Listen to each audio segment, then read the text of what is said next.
need only peer into a valley in the Tri-Cities area of Tennessee to realize that indeed NASCAR Winston Cup racing is the fastest growing sport in the country. 20 years ago, a big crowd here was 35,000. More than 135,000 are here today, along with 50 Harley-Davidsons traveling at 50 miles an hour as the NASCAR birthday celebration continues. Welcome to the 6th race of the year. ESPN salutes the National Association for Stock Car Auto Racing on its 50th anniversary. 1998 has been a thrilling season, punctuated with drama and wonder. The first 5 winners have brought us a mix of sparkling magic, chilling muscle, and some good old-fashioned desire. Rusty Wallace has seen it all. The Penske twins still lead the points, and Wallace has been patiently sitting, waiting for his turn to win. Perhaps this is his turn. This is his track.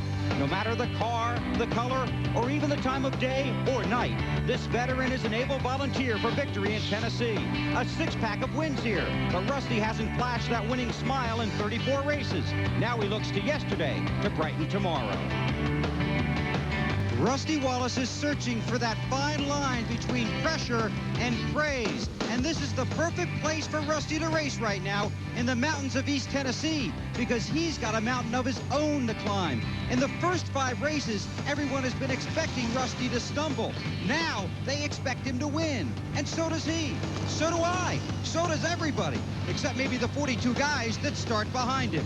5 different winners in the first 5 races. The last time the NASCAR Winston Cup season started with 6 different winners was 1991. The 6th race was here, and the winner was Wallace. To be successful in a game of high-speed Bristol bumper tag, a driver has to try moves that only rarely work. From the drop of the green flag, you must remember you're only 10 seconds away from being lapped. Disregard all the strategy and planning used in other races. Now it's time to rely simply on instinct and guts. The big money payout only comes on lap 500, so stay on the lead lap. And remember, at Bristol, anything can happen. There's no question about it that Rusty Wallace, Jeff Gordon, and Dale Jarrett have been the kings of the short track racing in Winston Cup. But in this field today, there are 9 different drivers that have won here at Bristol. And 4 of them, folks, will be pitting all the way over on the backstretch, including Dale Earnhardt and also Bill Elliott. Now, only one driver has ever won from the backstretch, and that is Davey Allison, and he was driving this car, the number 28 Texaco Haviland Ford. And today it'll be Kenny Irwin that pilots that car, making his Winston Cup debut at Bristol. An unbelievable day for him. He wants to win, but first he has to finish 500 laps. You know, some tracks have a lot of wide open spaces. Take Talladega, for example, 43 cars on 2.66 miles. But here at the half-mile high banks of Bristol Motor Speedway, 43 cars. Well, that's like 215 cars racing at Talladega. Everywhere you turn, there's somebody to your left, somebody to your right, somebody behind you, somebody ahead of you. It can be very frustrating. You can feel almost like you're boxed in. And when you get frustrated, that can cause some problems. And when those problems occur, tempers begin to flare.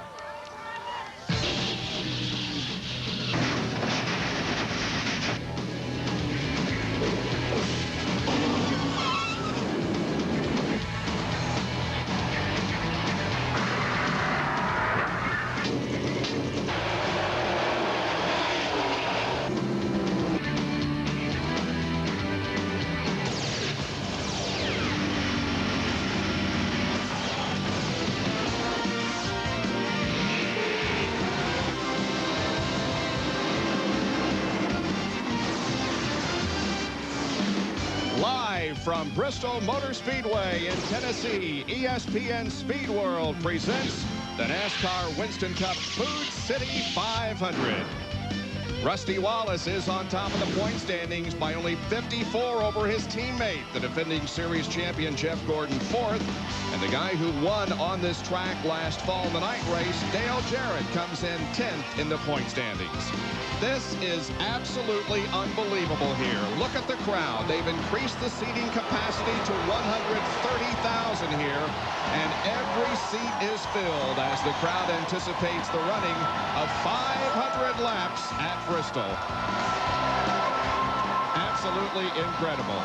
Well, we're ready for some racing. You know, when we were in Darlington last week, we did the weight thing and how critical it was for just a little bit of tire pressure maybe to upset the balance of the car.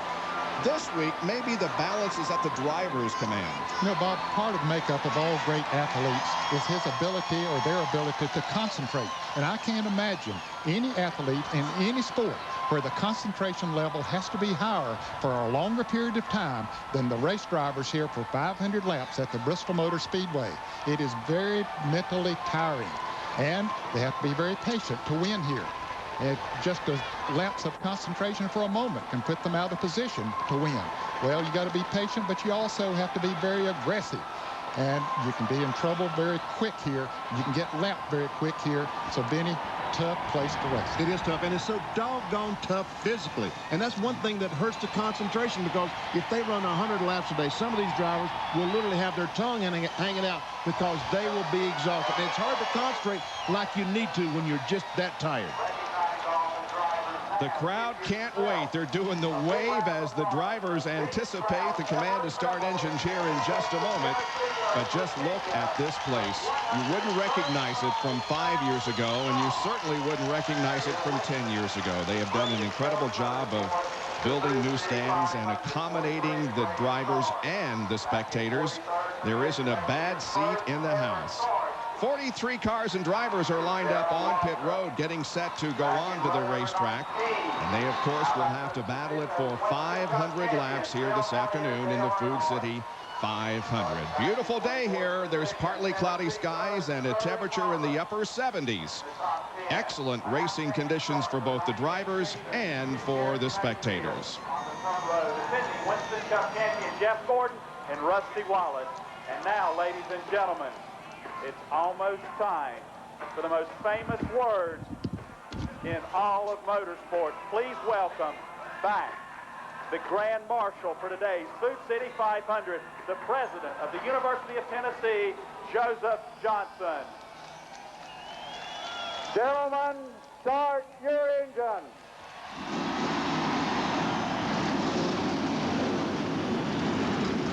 With that, the cars fire to life. The waiting is almost over for the spectators. They are set for some racing, and so are we.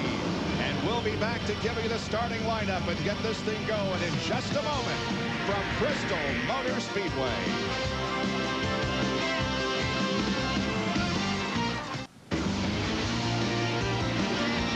ESPN Speed World coverage of the Food City 500 from Bristol Motor Speedway, being brought to you by Haviland Formula 3 Motor Oil. Add more life to your car. By First Plus Financial. At First Plus, we're working first for you. And by Genuine Chevrolet, the cars more champions trust. Cars begin to roll out. And take a couple of warm-up laps before we get going. Race record is held by Cale Yarborough, but that was set way back in 1977. The purse is over 1.7, almost $1.8 million. They're going to need a fuel stop between laps 140 to 160. We'll probably have a few yellows before then.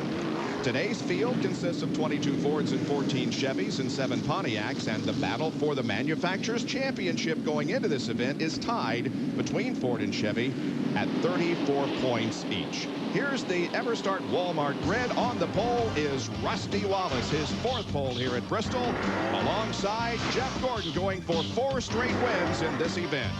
Row number 2, Terry Labonte with 2 wins at this facility, and Mike Skinner. The 3rd row, Jeff Burton, his best Bristol finish in 8 races is 4th, and Dale Jarrett, who won here last year. In the 4th row, Bobby Labonte, the winner at Atlanta earlier, and Johnny Benson, 16th in points after missing 1 race. The 5th row is Mark Martin, 5 consecutive Bristol top 5s, and Jeremy Mayfield, his best finish here, a 9th. The 6th row, Greg Sachs, his best start of 98, and Morgan Shepherd subbing for Wally Dallenbach. The 7th row, Kenny Wallace, the pole winner here last August, and Kenny Schrader, who was 6th in the final rundown last August. On the inside of row 8 is Derek Cope. On the outside, Todd Bodine, 2 Butch wins here. In row 9, subbing for Craven is Randy LaJoy. Jeff Bodine, 5th at Rockingham this year. In row 10, Rick Mass, pole winner at Rockingham, and Brett Bodine. New crew chief, Jerry Kennan, back in row 11. John Andretti on the inside, Kevin LePage, a rookie on the outside. In row 12, Jerry Nadeau, his first time ever to Bristol, and Sterling Marlin in row 13. Hutch Strickland and Jimmy Spencer. His best finish at Bristol is 4th. In row 14 this afternoon, Kenny Irwin, a rookie, and Ernie Irvin. And in row 15, we find Ted Musgrave and David Green. Row 16, Robert Presley and Michael Waltrip. Row 17, Kyle Petty and Chad Little. Row 18, Ricky Rudd and Lake Speed. Row 19 is made up of a pair of former champions, Dale Earnhardt and Bill Elliott. Row 20 is Ward Burton and Bobby Hamilton. Row 21, Dick Trickle and Steve Grissom, and Darrell Waltrip in the 43rd positions. We have several on-board cameras that will be covering the action here today. There's Bill Elliott, McDonald's Ford, starting back in 30th spot, and then his teammate, Jerry Nadeau, First Plus Financial. He started up in the 23rd spot. Randy LaJoy, the Budweiser Chevrolet, will start 17th, as you see. Todd Bodine, the Briggs & Stratton onboard camera. Also, Kenny Wallace will carry a camera in his Square D Ford. And Mark Martin, who starts way up in the front, will be also carrying an onboard camera. Mike Skinner be carrying the onboard camera 4, started in 4th spot outside the second row, and the pole sitter, Rusty Wallace, Miller Lite onboard camera. Pace car has the field in tow now. They're going to make another lap. No. They're coming to green right now. Turning in. And the green flag waves. The Food City 500 is underway.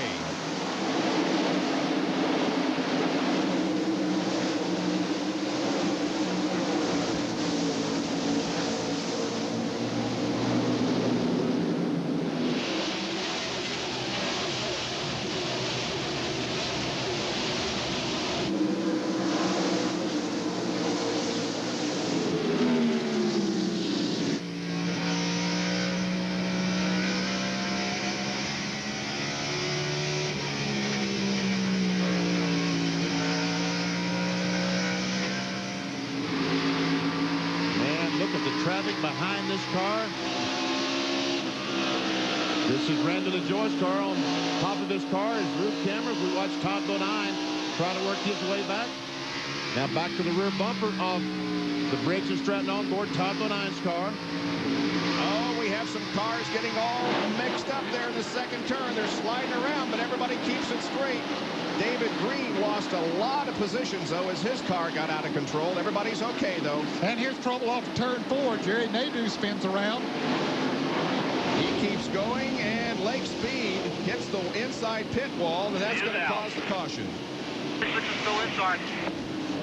I thought maybe everybody was going to get through and turn in the right direction. We could save this caution, but not the case as Lake Speed slid into the inside wall.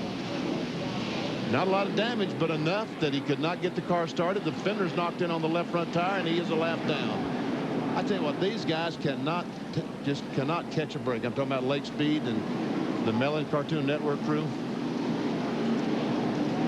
Seems like if trouble's on the racetrack, it reaches out and finds Lake Speed. Over in turn 2, there was a big mix-up. Here that is.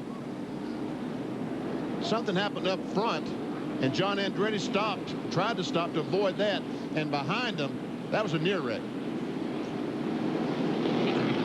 The cars get around to the front stretch, and there on the inside of Jerry Nadeau, I guess, is Kenny Irwin. Is that not Irwin, Ned? Looks like him. Makes some contact off the corner. Around goes Nadeau. Now he spins around, does a 360, nails that gasoline to keep it off the wall.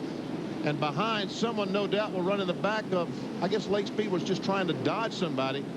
And boom, just touched the wall with the left front. So 2 of the rookie contenders get tangled up and cause a problem here on the main stretch. There's the contact between Kenny Irwin and Jerry Nadeau, sending Nadeau's car into a full 360. And then others getting tagged behind, and Lake Speed into the wall. Here's the First Plus Financial on board.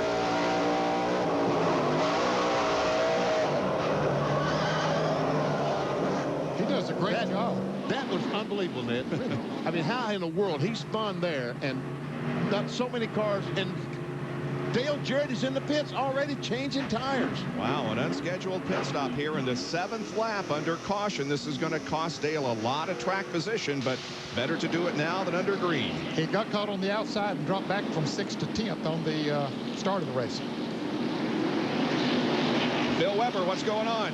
He had a flat left front tire. Flat left front tire. Jarrett comes down pit road. We'll update here in a second, but that cost him a lot of track position. Ray Dunlap. Well, Bill, Lake Speed came in with the Cartoon Network car, but they did not change tires. There was just a minor amount of damage to the left front. The crew banged out the fender. They sent him back out on the racetrack. So everybody is still going, except we do have a couple of cars that lost a lap. Ricky Rudd lost a lap, and so did Lake Speed in the number 9 car. Field is being given the indication that we'll go back to racing next time around. It's Rusty Wallace up front, followed by Terry Labonte and Jeff Gordon. Bill? This is the left front tire off Dale Jarrett's car. Benny, valve stem. Looks like somehow it got broken off. That's what happens when two cars get awfully close. Something just reaches out and stops and snaps that valve stem off. When it does, all there leaves the tire. Dale Earnhardt came out ahead in all of that scoring. Green comes out. Back to racing. Rusty Wallace is leading for the 17th time here at Bristol.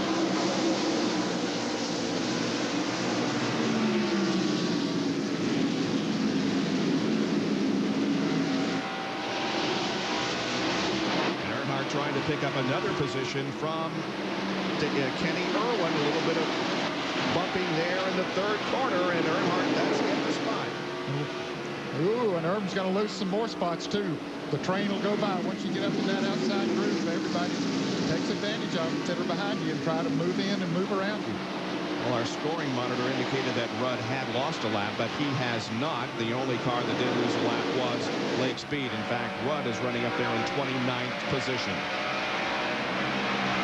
Right on top with Bill Elliott as he goes down in the corner. We see Kenny Irwin is still caught on the outside. Bill wants to get there right on the back of the 21. Said, wait a minute, Kenny, don't come down too quickly. I want to get by as well. And they touch. And Bill Elliott backs off a little bit, lets Irwin get back in the groove. Meanwhile, up front, Terry Labonte continues to pursue Rusty Wallace. He didn't pursue him long. He's going to make a move going into turn 3. No, he couldn't quite do it. Rusty slides up just a little bit, but still, Labonte can't get by.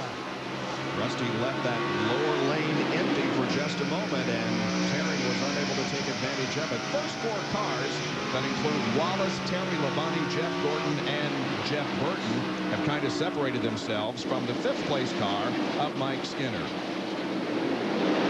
Bobby Labonte and Greg Sachs got together a little bit going into turn 3. Everything was okay. Labonte lost about 3 positions. Yeah, he did. He lost a lot of positions as he got caught on the outside. Morgan Shepherd driving the 46 car is in 10th place. Bobby Labonte is in 11th. And we're on board with Kenny Wallace now.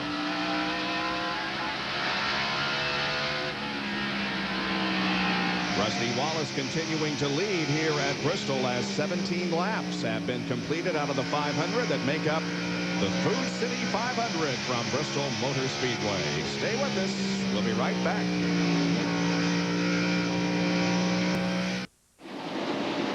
Welcome back to Bristol and the Food City 500. We have a new leader. Terry Labonte has gotten the lead from Rusty Wallace. In fact, spin over here, Jerry Nadeau again coming off of turn 4. And he's damaged that car extensively. He was fortunate the first time, Bob. He didn't hit anything, but this time he did. Yeah, he's broken the radiator and maybe the oil cooler on the car. You see behind the car, all this follow behind yellow. the wall when you get here, Jerry, and we'll put the radiator in it. While we were in break, we did have a lead change. Here's how Terry Labonte went to the front of the field, getting by Rusty Wallace. Comes off the second corner, gets on the inside, and you know, Rusty Wallace really did not fight him like we've seen Rusty fight before. Could be the points leader would have something to do with that, huh, Ned? I would say so. He's driving very smart now, no doubt about it. He takes what his car will give him right now. He knows he's already led the race, got those 5 bonus points, and here's Gordon. Got by him also right before the caution came out. Yep, Jeff moved to second position and putting Rusty back to third. We're on board. Jerry Nadeau. We'll see what happened.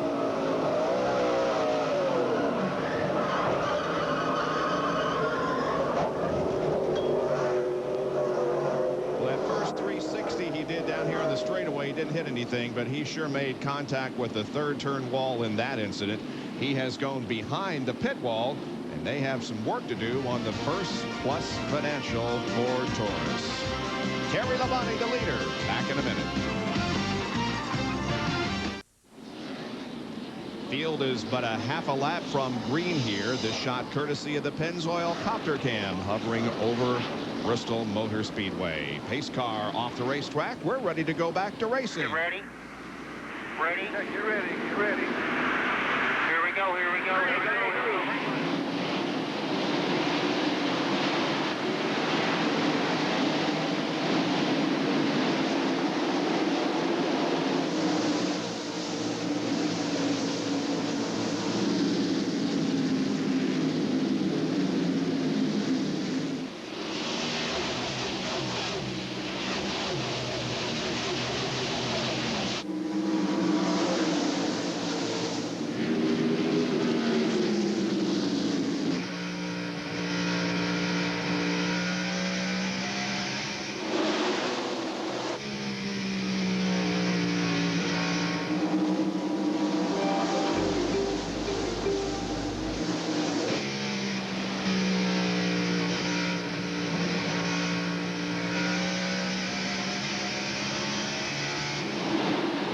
Lake Speed slow on the bottom of the racetrack. He just came out of the pits, Ben. He'd been back there for about 18 laps. And he just came back out onto the racetrack. On board with Mark Martin, who's sixth. That's Mike Skinner up ahead, passing Lake Speed. Here's our Tabasco hot zone telemetry. He's down to just 102 miles per hour in the middle of the corner, up to about 126 miles per hour. For an average speed of about 115 miles per hour.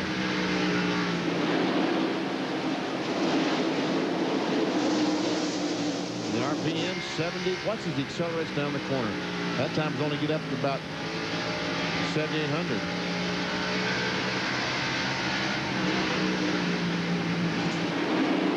Now Jeremy Mayfield just picked up his spot. He went around Mark Martin, so move Mayfield to the 6th position. That's Johnny Benson in the 26th car, right on Mark's tail now. Couple of the Jack Roush repaired cars. Talked to Jimmy Fenton this morning. He said they're not quite right talking about Mark Martin's car, the Valvoline Ford. They were concerned about it.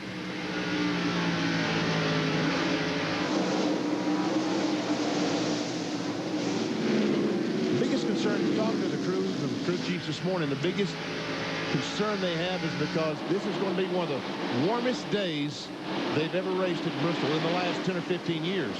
The night race is warmer, but when the sun goes down, the racetrack does get some adhesion to it. It's going to be, there's going to be almost a spin there. Is Morgan on the back, right on the back bumper of Greg Sachs.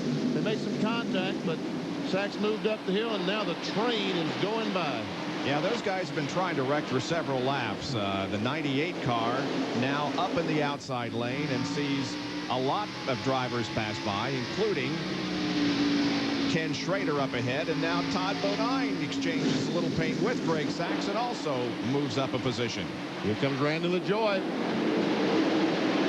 Well, they're doing some serious rubbing in the corner, and that's how Dale Jarrett. They're all around. That's how Dale Jarrett had that left front tire go flat. Is rubbing like that.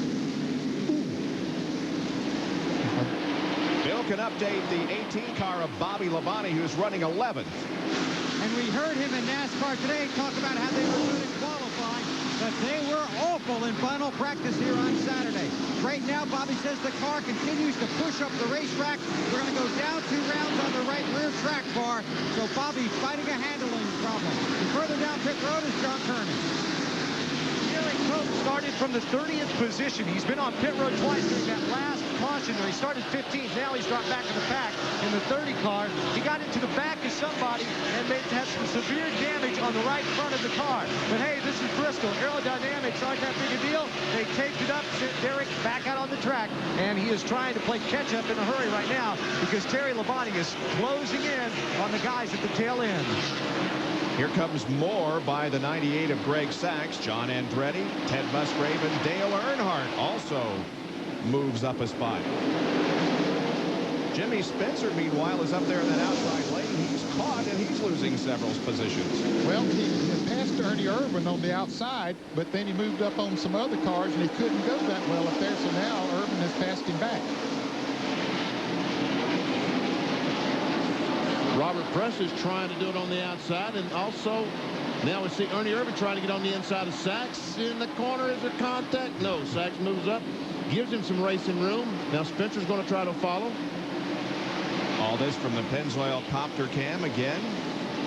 You sit back there in the middle of a pack like that, see how they're running bumper to bumper and actually bumping a little bit, and you've got a race car that'll go faster than you're going. But, and you know, you want to go, but you can't. Meanwhile, Terry Labonte, Jeff Gordon, and those running up front are shortening the distance before lapping begins. Look at that. I mean, there's Labonte, and there's that pack of cars that every one of them does not want to get lapped, desperately want to get in front. Dale Jarrett is right in the middle of that group as he had an unscheduled tire change after breaking a valve stem that has put him right now back to 33rd position and unable to do much running in this much traffic.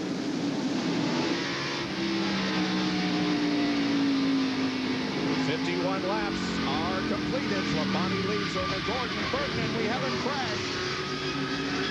Ted Musgrave and Ricky Rudd are going around. That's on the backstretch. Okay. Todd Bodine is the other car involved besides Musgrave. I'm sorry, that was Todd Bodine, not Ricky Rudd. I looked up and saw that orange car and thought it was Rudd. I'm sorry. Third caution of the day here. And there's damage to the Tabasco Grand Prix of Todd Bodine, and there's also damage to Ted Musgrave's car. How in the world did he get the hood bent? He must have driven under Ted Musgrave's Back it car. up. Get the 400 there. Todd's pit is the first one off of turn 4, and he's already gone in there for repair work. Here's a replay. Okay, the orange car in front there is Todd Bodine, and here comes Musgrave. They make contact right there. And Todd spins around, and then, yeah, Musgrave just runs right up over the left front of the Todd Bodine car. Well, we're going to be seeing some pit stops. Here they all come. Bill Weber, they're coming to you. Terry Labonte will lead the parade down pit road. This could be a break for Jeff Burton. They thought he might have a tire going down. The 5:24 and the 2 on your screen. Rusty Wallace has the first pit on pit road, so he's got the easing out. 1 pound out of all the tires but the right front on Rusty, and 1 round of wedge in the left rear. Gordon's got his tires on the right side. They're around to the left on the 5 also. Fuel going in. 54 laps on the board. Waiting on Rusty. He's down. He beats Terry Labonte out. Gordon should be next, followed by Martin, the 7th, then Ray on the backstretch. Well, Bill, Dale Earnhardt's team is in. They're going to do a 4-tire stop here. They're going to make a little bit of an adjustment because Dale said the car is tight coming off the corner. Now, Kyle Petty removed some tape off the front grille to make his car a little bit better. 18.9 seconds for Earnhardt. Then the scramble to get off the backstretch pits goes on. You see where Dale Earnhardt falls into the group. Another great pit stop by the Rusty Wallace team here on the front stretch. So the third caution waves after 55 laps. This incident on the backstretch between Ted Musgrave and Todd Bodine. Stand by for more live coverage of the Food City 500 from Bristol Motor Speedway. Just gone green, and the leader of the race is Chad Little. Now, he stopped during the earlier caution, did not stop during the most recent one. He's out in front, but Wallace, Labonte, Gordon, and others are right behind him. Bill Elliott now is in 5th place. He, too, did not stop here, but 3 cars have passed him. Ray has an update on Bill Elliott. Ray? Well, Bob, they're telling me down here that everything is really good with Bill Elliott's car. He said it's probably the best car that he's ever had at Bristol. Let's go to John Kernan. Updating you on a couple of the drivers. Jeremy Mayfield took 4 tires and made a chassis adjustment in the left rear. The car was just a little bit loose. Mark Martin, 4 tires, no changes.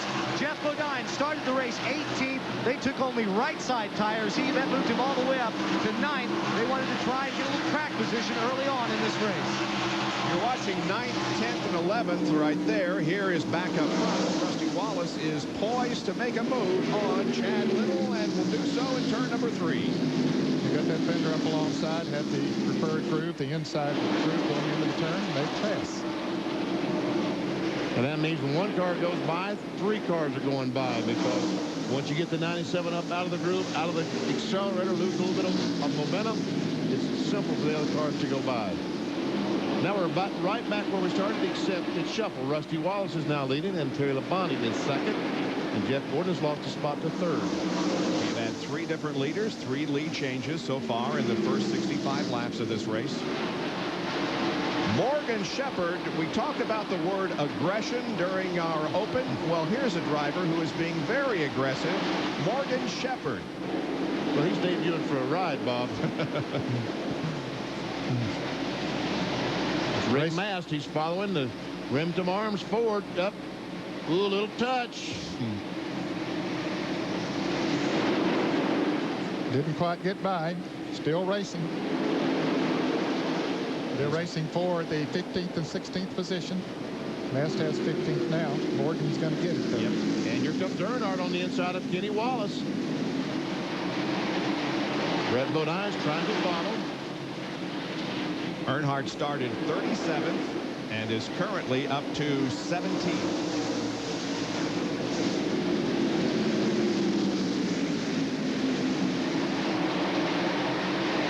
Meanwhile, in front of that group is Jeff Bodine,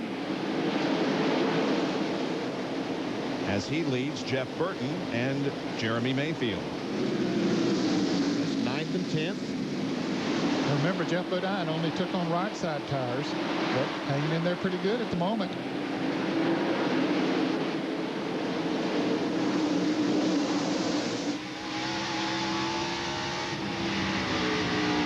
Mike Skinner watches on as he follows Jeremy Mayfield. Mike Skinner right now is running in the 12th spot. Check up the upper left box. You see where the Hendrick cars are running. 2nd, 3rd, and 29th. Randy LaJoie again substituting for Ricky Craven. Now Jeff Bodine is rooted up out of that bottom groove, so he will lose his spots as Mayfield goes by. Jeff Burton, Mike Skinner. And Johnny Benson is going by as well. Maybe those left side tires are not doing the trick for him here now. Jeff Bodine drops back to 13th.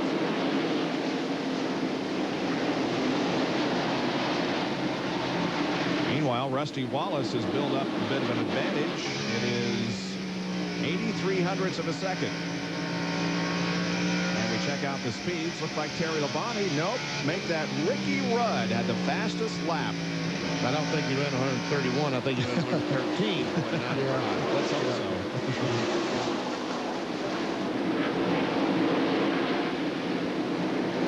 If he ran 131, he did like that gal on TV, that commercial, you know, when they came up to the, yeah, 112 something, that jumps over the toll booth. Yeah. Wouldn't work, too. Yeah, there's a good picture of Bristol. As we look at what used to be the back bumper. This is Todd Bodine's Tabasco Pontiac. We're looking out the back of. Briggs and Stratton onboard camera. Todd lost 2 laps when he came in for repair. Obviously, they didn't complete the entire repair job, but he's out there in 41st position. 2 laps down after the incident with Ted Musgrave, who dropped a lap down, and he's in 40th. Now, Todd loses another lap as Rusty Wallace makes another move. Let's go down to the pit area once again. Bob, it's not just the cosmetic look of the sheet metal damage on Todd Bodine that's causing him a problem right now. When he had that contact out there on the racetrack, it also messed up the alignment, the toe end. So the car is a big handful right now. They're hoping to get a caution so they can come in and fix that just to make it a little bit easier on Todd. They know their chances at a top 10 finish today are pretty much gone out the window. They just want to complete all the laps that they can. They would like to fix it to make it a little bit easier on their drivers. You can see the wrinkled hood that Todd is looking over. Now here's Mike Skinner and Johnny Benson racing for 10th position.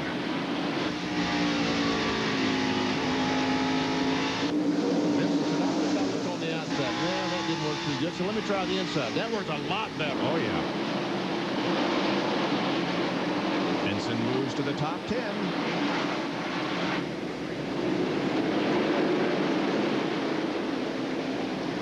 Johnny Benson was 40th after Daytona in the Winston Cup point standings. Now has moved to 16th.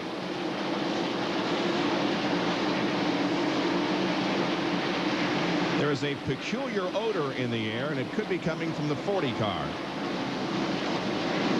And when you say peculiar odor, he's in the pits. Could be rear gearing. No, they're going under the hood, Ray. What's going on?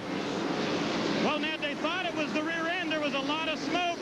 They're going to try to get this car cooled down a little bit. All the smoke is coming up from the rear end, but they're not exactly sure what the problem is yet.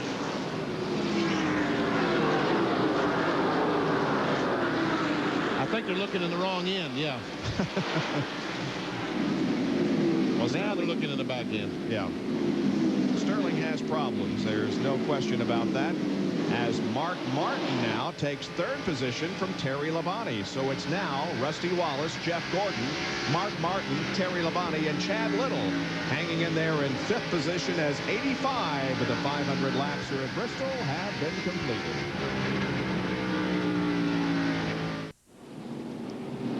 ESPN Speed World is live at Bristol Motor Speedway for the Food City 500, and the 4th caution has stopped our racing for the moment. Came out on lap number 90. And it involved Kenny Irwin. Made contact with the outside retaining wall up in 3 and 4, and you can see the damage to the car. And it happened on lap number 88, and it all started in the backstretch.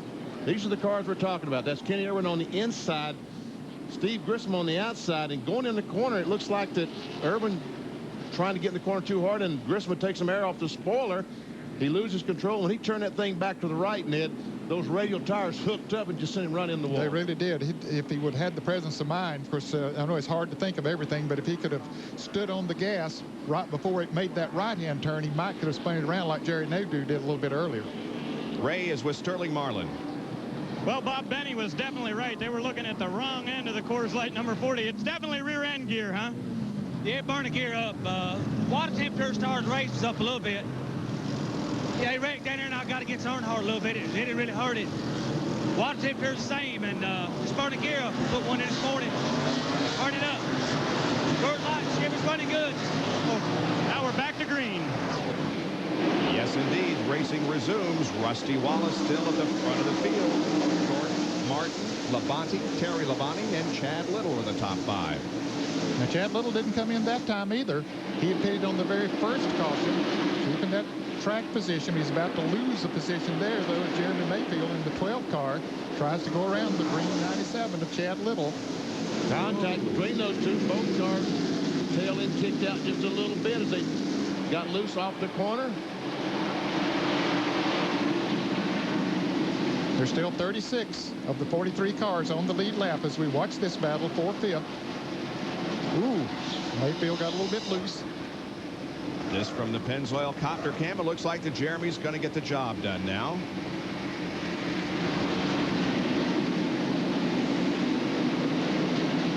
So move him into 5th position.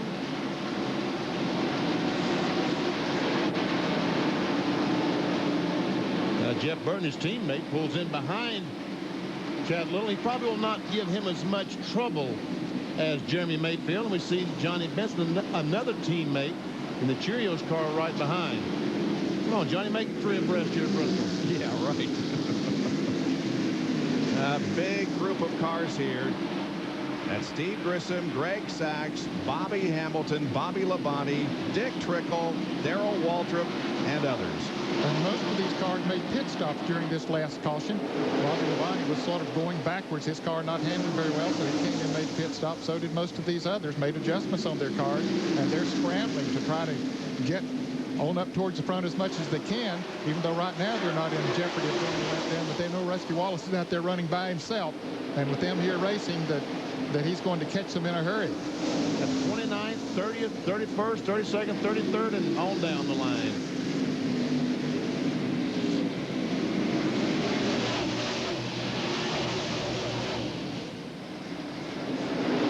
With 100 laps to go, you can look at the field summary. See Hutch Trickle, the last car in the lead lap. Our Napa field summary here will show you the points as of now, with Jeff Gordon in third now, Terry Labonte fourth, and Dale Earnhardt fifth in the point standing, showing you new information this year on our field summaries, besides where they are running at the moment. 6 through 10 in the point standings. As of now, Martin, Jeff Burton, Elliott, Jarrett, and here's 11 through 15. Here's another group of cars that are racing up towards the front. Dale Jarrett and Robert Preston just got around Ernie Irvin. We got a crash here off turn 4. Steve Grissom up against the wall. He was running in that big pack of cars that we followed for a while, and he's now up against the outside wall coming onto the front stretch. You knew something had to happen in that crowd, Bob, the way that they were jockeying around and touching each other. Something had to give. Last year there were a record 20 cautions for 132 laps in this 500 lapper, and already here in the first 105 we have had 5. Steve Grissom has the car running again and headed for the pit area. Let's see if we can determine what happened. Well, he's the white 41 on the outside there. Dick Trickle in the car number 90 touches him just a little bit, doesn't take much, and around he goes and up into the wall, and the leaders are in the pits. Here's John Kernan. Mark Martin pulls into his pit stall. We would anticipate a 4-tire change. Not anticipating any chassis adjustments or air pressure adjustments. Mark fairly happy with the car, and they're working on the right side. Now let's go to Bill Weber. 4 tires, 1 round of wedge in the left rear for Rusty Wallace. Right side tires are on. Gordon also has his right side, getting his left. The fuel going in. Mayfield heading down pit road. Rusty leaving down the 24, then squeezes the 99 between the 12 and the rest of the field charges off pit road. Ray Earnhardt's in. Back here at the 3-car build, they're going with a 4-tire change. They've taken a right rear rubber out of the car, and Steve Grissom just also came in. But folks, you got to remember, he was not able to pit that last time because he is sharing a pit stall with Dick Trickle here on the back. Boy, things are really congested here at Bristol. Not only on the racetrack, but also in the pit area. Earnhardt brings the GM Goodrich Service Plus Monte Carlo back onto the racetrack. Riding with Bill Elliott under caution here, who is at the front of the field.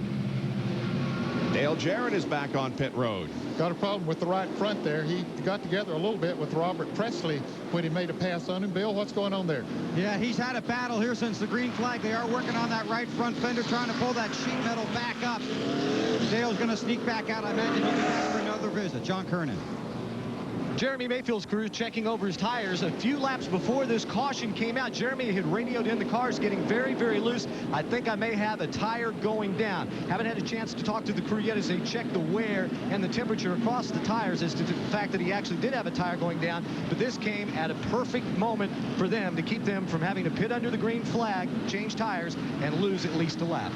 And once again, he is running near his teammate, Rusty Wallace. Jeremy is in 9th position, and Rusty is 8th. Back in a moment. The green has just come out, a half a lap completed under green. Ted Musgrave got a lap back. He got a great run, and when the green came out, he was there to pass the current leader, Bill Elliott. And Bobby Hamilton also has gotten a lap back. Bobby Hamilton just took the lead from Bill Elliott. Oh, okay. Put the Kodak Film Chevrolet in the lead. The first 7 cars pitted on lap 90, so this time they chose to stay on the racetrack. Only about 10 laps on their tires. And to Greg Sachs, the 90 car, Dick Trickle, Darrell Waltrip, the 18 car, Bob Labonte. Bobby Hamilton's leading his second race of 1998. He led at Rockingham, only 1 lap. Back up front here at Bristol.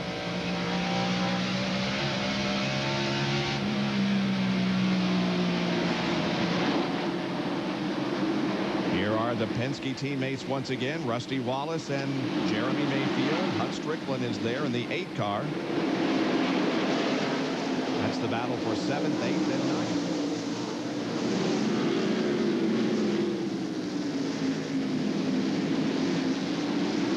And we see Strickland, the Circuit City Chevrolet, losing another spot to Jeff Burton. Here comes Jeff Gordon. There's how the Penske cars are running. Rusty 7th, Jeremy Mayfield in 9th. Rusty, the pole sitter here today, and stands to win a lot of money if he can win the race. He'll win the 76 Challenge and also the Winston leader bonus. Rusty Wallace just passed Darrell Waltrip. Now he's passing Bobby Labonte. Jeremy Mayfield trying to get by. The 1 car is Darrell Waltrip. Subbing for Steve Park.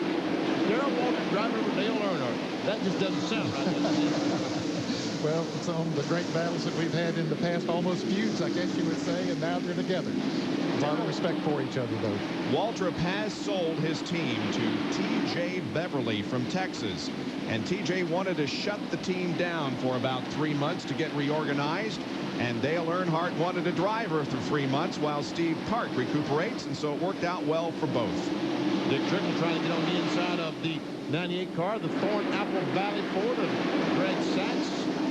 And here comes Rusty Wallace.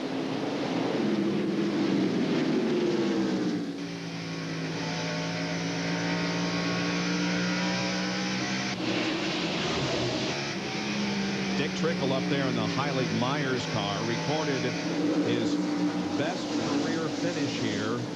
Last year he's finished third 5 times, and his most recent one was last year in this race at night.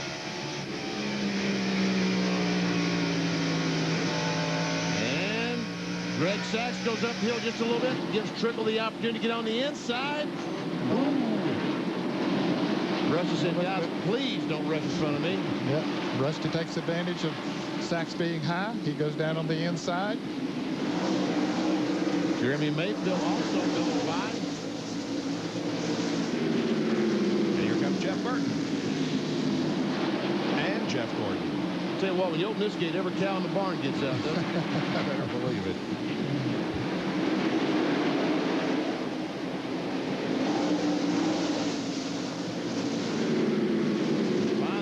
Down in line, see what he can do with Bobby Labonte. Here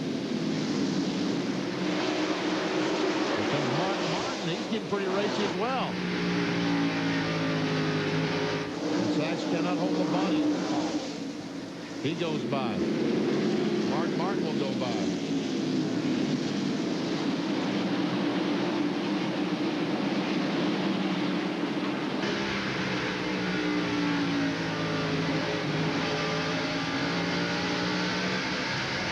Check our Tabasco telemetry. We see Mark Martin. That time what he turned 8,900 RPMs. That's about right.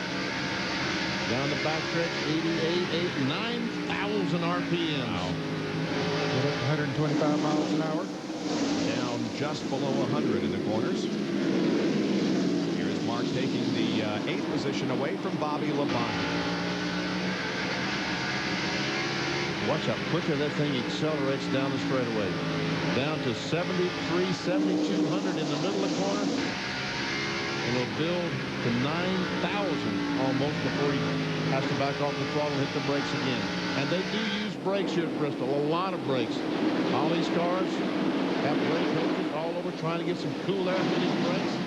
And Rusty Wallace going by Trickle for 3rd spot. Don't use the brakes here nearly as much as they do in Martinsville, but they do use them. Yes, they do. They use the Martinsville brakes, and as I said, some air scoops to make it as smooth as possible.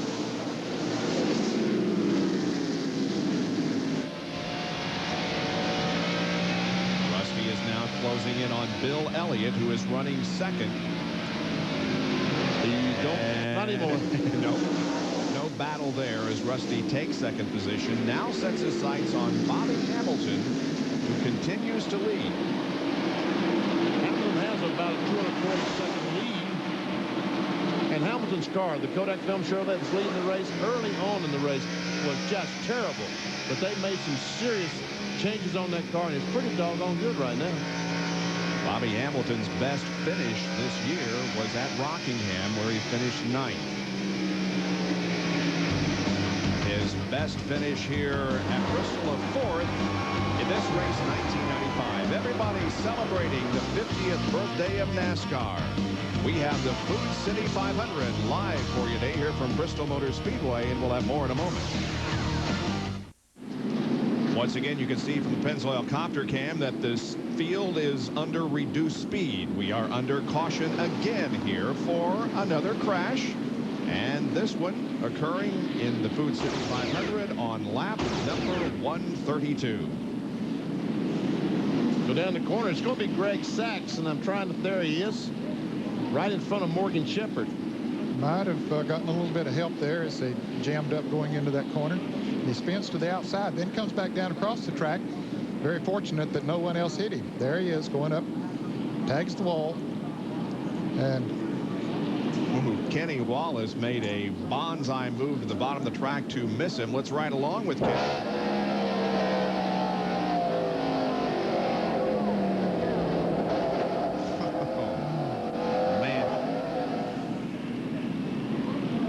Something you definitely don't want to see is a race car in front of your windshield.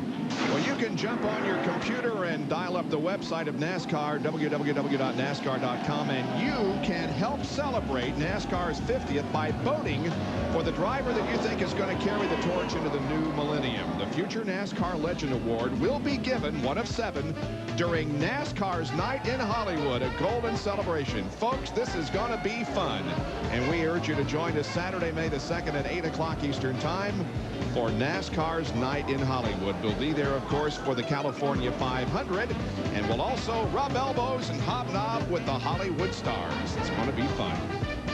Here's Bill Weber. Updating a couple of guys that have struggled so far today. Bobby Labonte has been on pit road during this caution period. He got 4 tires and a major chassis adjustment. His car continues to be very ill handling. This time they said it was very, very loose. Dale Jarrett has also battled throughout the afternoon. He went to the back after that flat tire, worked his way back up, then got hooked up with Robert Presley, tore up the right front fender again. His problem also is the fact that he was flagged for too fast down pit road, so he had to start at the tail end of the longest line. His car doesn't look that good, but it's running pretty good. So if he can put those problems behind him, DJ's got a shot here. Here's Ray Dunlap. Well, Bill, here on the back stretch, there is a couple of cars came into pit, and one of significance that didn't. That's Bobby Hamilton. He only had laps on those tires, so they decided to stay out there. Now, Bill Elliott came in. They took out 2 rounds of wedge, and Elliott went from 3rd all the way back to 30. So Bobby Hamilton will continue to be our leader here. That's Kevin LePage in the 91 car on the bottom of the track.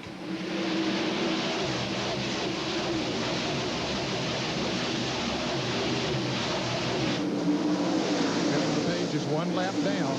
And 36th position. Musgrave is 1 lap down. He got a lap back just a moment ago, and he's trying his best to get another one back. He gets by Sterling Marlin. And he wants to get as much distance between he and Marlin as he can before Rusty Wallace.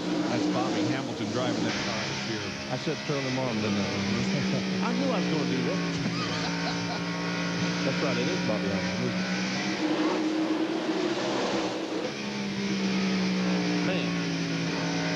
Guys wouldn't change from his car. Hard to keep up with. Yep. He wants to get as far away from Bobby Hamilton as he can because he feels like Rusty Wallace does have the fastest car.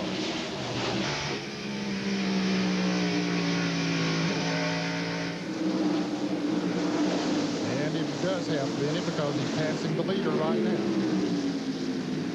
And Jeff Burton goes blowing by.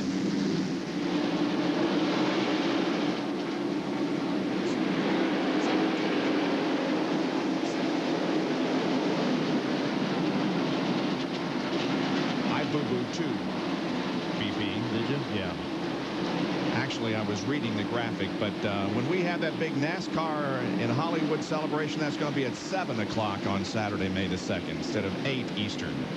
Now, Rusty Wallace has passed Bobby Hamilton. Also, Jeremy Mayfield's been able to get by Hamilton. Here comes Jeff Gordon. And Mark Martin. The top 6 cars. On board with Mark Martin, running 6th.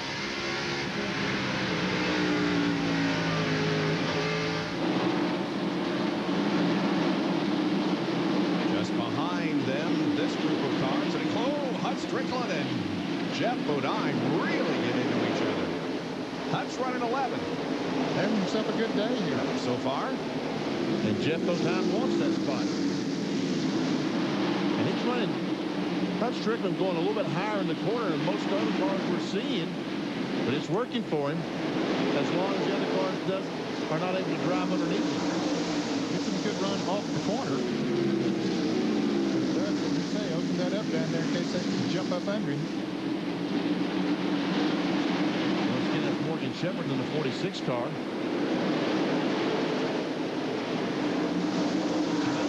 Morgan Shepherd in the 46 car.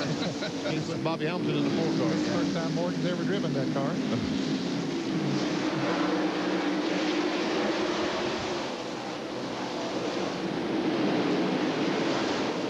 Jeremy Mayfield just moved into 2nd now. Jeff Burton is in 3rd. Hamilton's gone back to 4th. But remember, Hamilton's tires are older than those that are running in front of him. Here's Morgan Shepherd in the 46 car. Moving around. Strickland. And he's going to open the door, it would appear, for Johnny Benson. And then Randy LaJoy. John Andretti. Chad Little.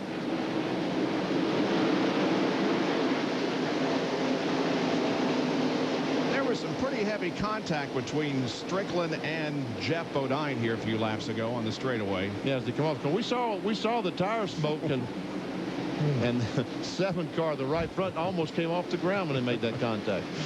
Wow. Apparently his right front rode up on the left rear when the rubber got together. Sheet metal won't necessarily cause you to do that, but when that rubber gets together, those wheels, it'll cause them to come off the ground. And Hut Strickland about to lose another spot, and Mark Martin's going by Jeff Gordon, taking over the 5th spot.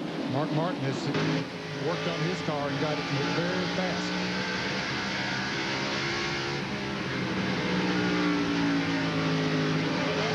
We have the drivers who are running 1st and 2nd in the point standing. Oh, and Hut Strickland gets back one in the corner, and Wallace broadsided him. We saw Kenny dodge the car just a moment ago of Greg Sachs. This time he could not dodge Hut Strickland. Wow, that was hard impact. And the 7th caution flag waves on lap 157. Both of those guys were having good days, and both of them needed to have good days. Well, Kenny has recorded 2 top 10 finishes in the 2 most recent races, but he will not get that today. Here's a replay. Well, let's see. Brett Bodine in the white 11 makes a little bit of contact with Hut Strickland, and Hut just can't get her back under control. Finally gets away from him, and around he goes. Other cars go by on the inside. Kenny Wallace sort of pinned up there, but he couldn't go down. He's hoping the 8 car would come down, but it didn't. It came right in front of him. You're always concerned when you have a bang like that in the driver's car. Watch this from Kenny Wallace's own board.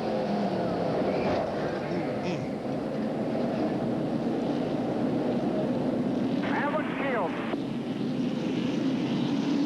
Yeah, talking about the race car. He's right. It's killed. So another caution, another crash here at Bristol Motor Speedway. Rusty Wallace leads back after these messages. Cleanup continues down in turn number 1. The good news is that Hut Strickland did get out of the car and he walked to the ambulance. He was favoring his right foot a little bit, but at least he was able to walk to the ambulance, and that is very, very good news, because this was a hard impact, not only with the wall, but then with Kenny Wallace. It all happened on lap 156. Hutt comes off the corner, as Ned said just a moment ago, gets a little tap from Brett Bodine, the 11 car, right in the left rear, just enough. Hutt almost saved it. He's going straight, but then he back and forth, and all of a sudden it just totally away. He goes up the racetrack, backs it in the fence. Not a lot of damage there, but here comes Kenny Wallace. He cannot stop. He's got the brakes locked up. You see the tires smoking as Kenny Wallace is trying to stop, just could not stop. From the Pennzoil copter cam overhead, there's the initial impact with the wall, and then the T-bone that he gets from Kenny Wallace. Now the onboard camera from Kenny Wallace. You know, Jerry Punch did a track fact, I think it was in Atlanta, where he showed the chassis on this underneath the sheet metal.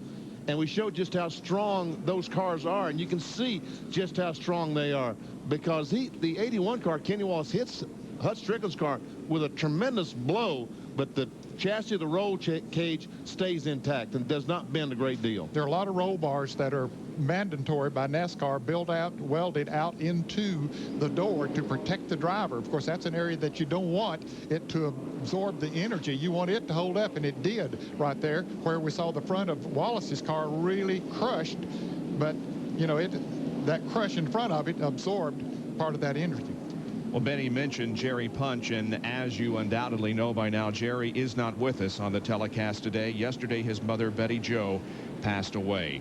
Jerry, our thoughts are with you, and I know that race fans everywhere join with us in expressing our sincerest condolences. God bless you.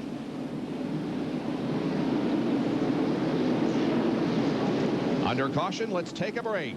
From the Food City 500 at Bristol Motor Speedway, 162 of the 500 laps completed.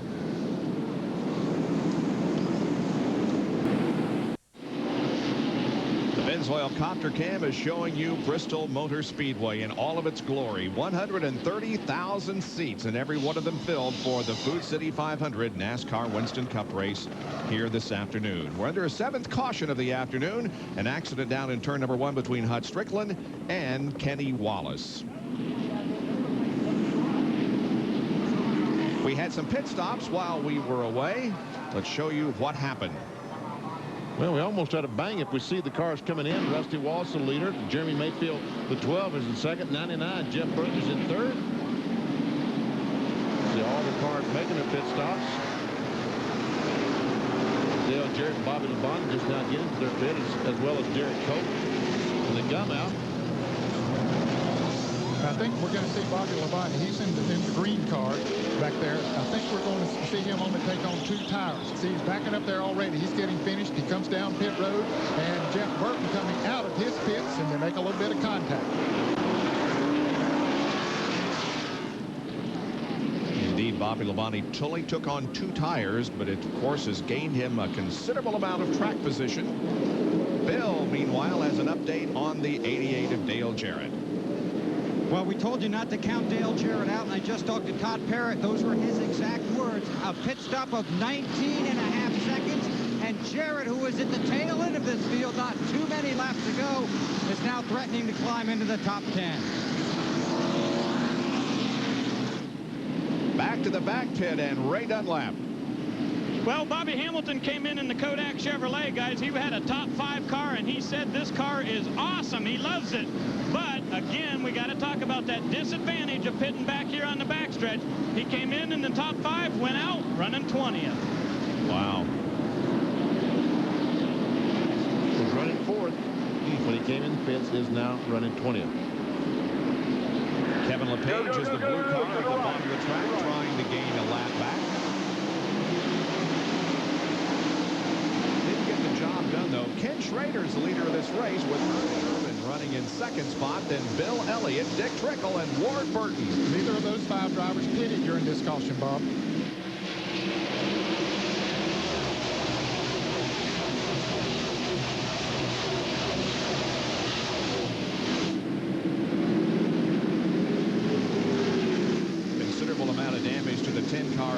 Rudd. Here's Ernie Irvin taking the lead away from Ken Schrader. Rudd was slightly involved in that accident down there in turn 1 between Hutt Strickland and Kenny Wallace. Here's a Napa Field summary, the points as of now.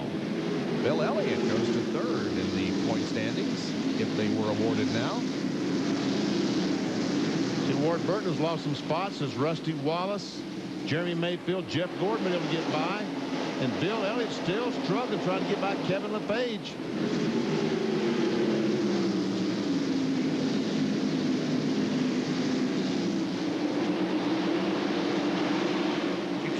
Of the point standings as we show them to you all afternoon, you will see very graphically how important track position is, because if you move up one position, you get a few more points, and that may move you a spot higher in the overall standings. See, Jeff Gordon was able to get by Jeremy Mayfield.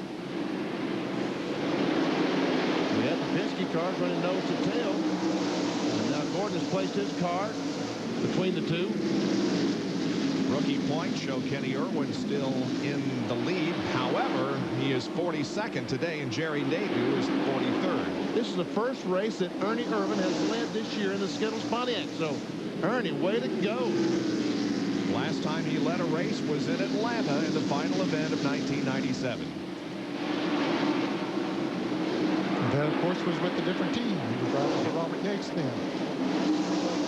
Had some good runs this year, including in the Daytona 500. Looks like they got that Skittles Pontiac working pretty well right now. Ray Dunlap has more on Ernie.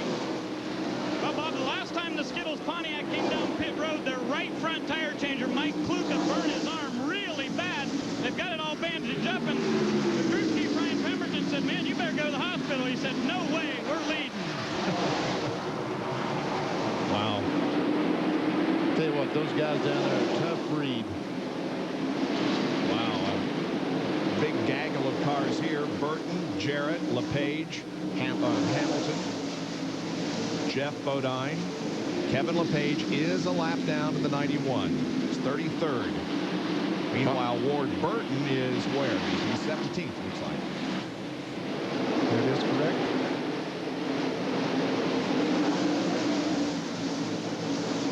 Back to 18. As Dale Jarrett goes by, here comes. I'm really impressed with a couple of cars. Bobby Hamilton's car early on struggled. They made some changes, and he is running so well. And see Rusty Wallace. He has closed the interval from his position of third. He's about to take second from Ken Schrader. Does so, but look at that interval. He's chopped from a second and a half down to 0.8 of a second in 5 laps. You can see that 16.9. That's the lap that he passed someone, and the other lap 16.4. That's in clean racetrack. And of course, he has the fresher tires, which can make a big difference. And we keep talking about 15-second laps here at Bristol, and we showed you there. And we see Jeremy Mayfield trying to get back by Jeff Gordon to take over fourth, and he almost made it. Slipped a little bit, but still made it. And now Terry Labonte moving around Gordon. Hendrick teammates running wheel to wheel on the track. Terry taking over the 5th spot, put Jeff back to 6th. Again, we keep talking about 15-second laps. We showed you that the lap here is a little over 16 seconds. Well, when the tires are, when they take the qualifying package off and put the tires 50 laps on, they will slow down about a second. That's the reason for the 16.5-second lap. So Jeff Burton goes by Dick Trickle, moves in the 9th spot. Bill Elliott, the 8th place car, looks back at Burton. Elliott goes up the hill, and that opens the door for Jeff Burton to take away 8th spot. And Rusty, meanwhile, is challenging Ernie Irvin for the lead, and Rusty will get the lead. Ernie now follows him back into the turn, but he knows that Rusty is faster right now. The 11th lead change on the race in 41 short track races since Richmond in the fall of '92. Look at the impressive statistics that accompany Rusty Wallace. 36 top 10s. He has finished in the top 10 88% of the time. And his teammate Jeremy Mayfield continues to march forward. He takes 3rd place from Ken Schrader, and Schrader drops back to 5th as Terry Labonte is also able to get to the inside of Ken. 186 laps are completed on a beautiful blue sky sunny day in Bristol, Tennessee.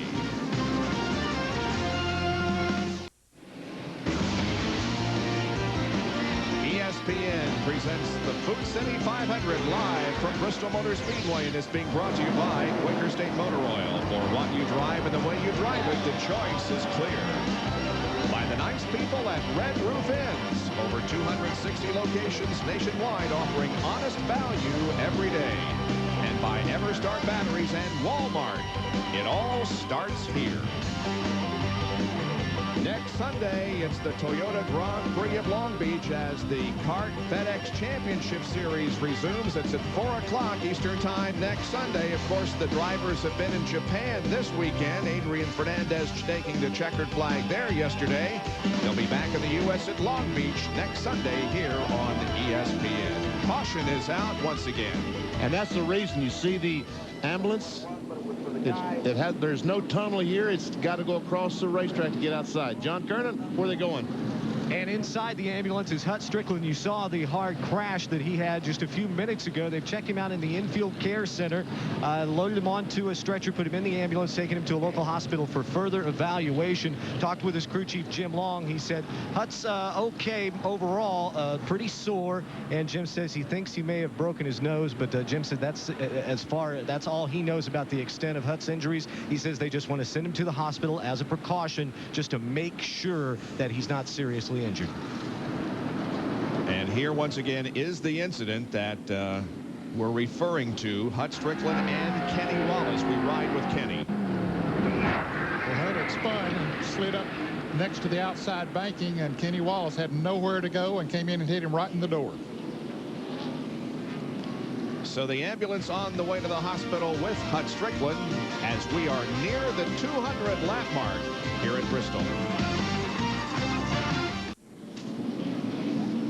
Welcome back to Bristol Motor Speedway. Bob Jenkins, Benny Parsons, Ned Jarrett, John Kernan, Bill Weber, and Ray Dunlap calling the action for you here today. The field is being given the 1 to go signal.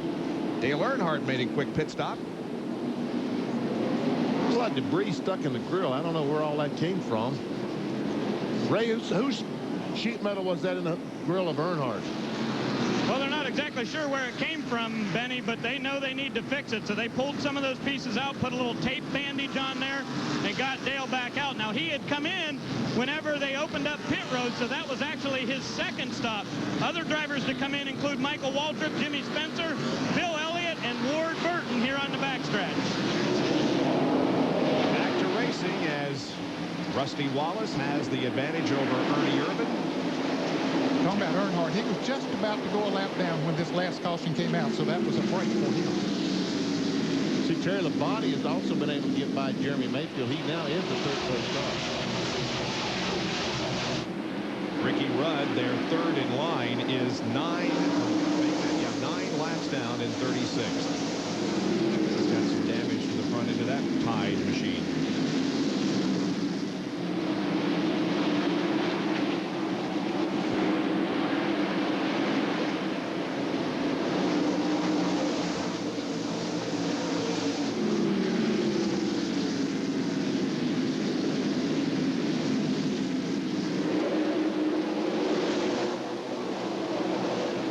Amazing to me the difference in the Jeremy Mayfield car this year. The car is just so much better. Jeremy Mayfield is just driving with so much confidence. It's a good race car. It builds that confidence, doesn't it? It really does. It's a good race driver, and I assume that the alliance with Rusty Wallace and the Penske organization has been a big plus for them. Terry Labonte tries to take a look on the inside of Ernie Irvin. Can't quite make it. Weber, you got something to say on Jeremy Mayfield? Just what Rusty told me. We talked about it a little bit on Friday, BP, that Jeremy Mayfield has never been a big fan of racing here at Bristol. But when they got here, Rusty said, you watch me. I'm going to show you where you're going to turn into the corner and where you're going to get on the gas. I'm going to teach you how to drive this place. Rusty did it. Jeremy watched, came back in and said, I love this place. And it really did boost his confidence. This is one place where that new Penske relationship is really expected to help that young driver. Well, Mayfield is second in the point standings, and you'll notice we talked a while ago when you saw a field summary about how Bill Elliott was in third position and how every position out there on the track is important. You notice that time Bill Elliott had slipped to seventh in the point standings. And look how much Ernie Irvin slipped when he got on the outside there a moment ago. As we look at the field summary, Ernie was running in 2nd place. He is now all the way back to 7th place. Ford with the advantage here on Chevrolet in the point standings, and they're the rookie points. Steve Park, of course, out of the rookie battle because of the injuries that he suffered at Atlanta. He was here this weekend, wasn't he? I didn't see him. He was here, I believe, on Saturday. Yes, he was. I talked to him. He's in very good spirits. Well, that's terrific news. Yep. We talked with him on the phone, of course, last week at Darlington. Here's Johnny Benson, Dale Jarrett, Bobby Labonte, and Mike Skinner. And Jarrett has been in the pit area about as many times as anybody else. However, he's still up there in 12th spot. I guarantee he's passed twice as many cars as any other car here. Because he started at the back twice, hasn't he? Yes, he has. He went 42nd one time, and the other time got down that there were only 37 cars on the lead lap. Here he is trying to take over the 11th position from Johnny Benson. So, yeah, he's passed a lot of race cars. Bobby Labonte tries to follow. Was not quite close enough. Can't do it. Look, his highest has been 6th, his lowest all the way back at the back. Now in 12th spot.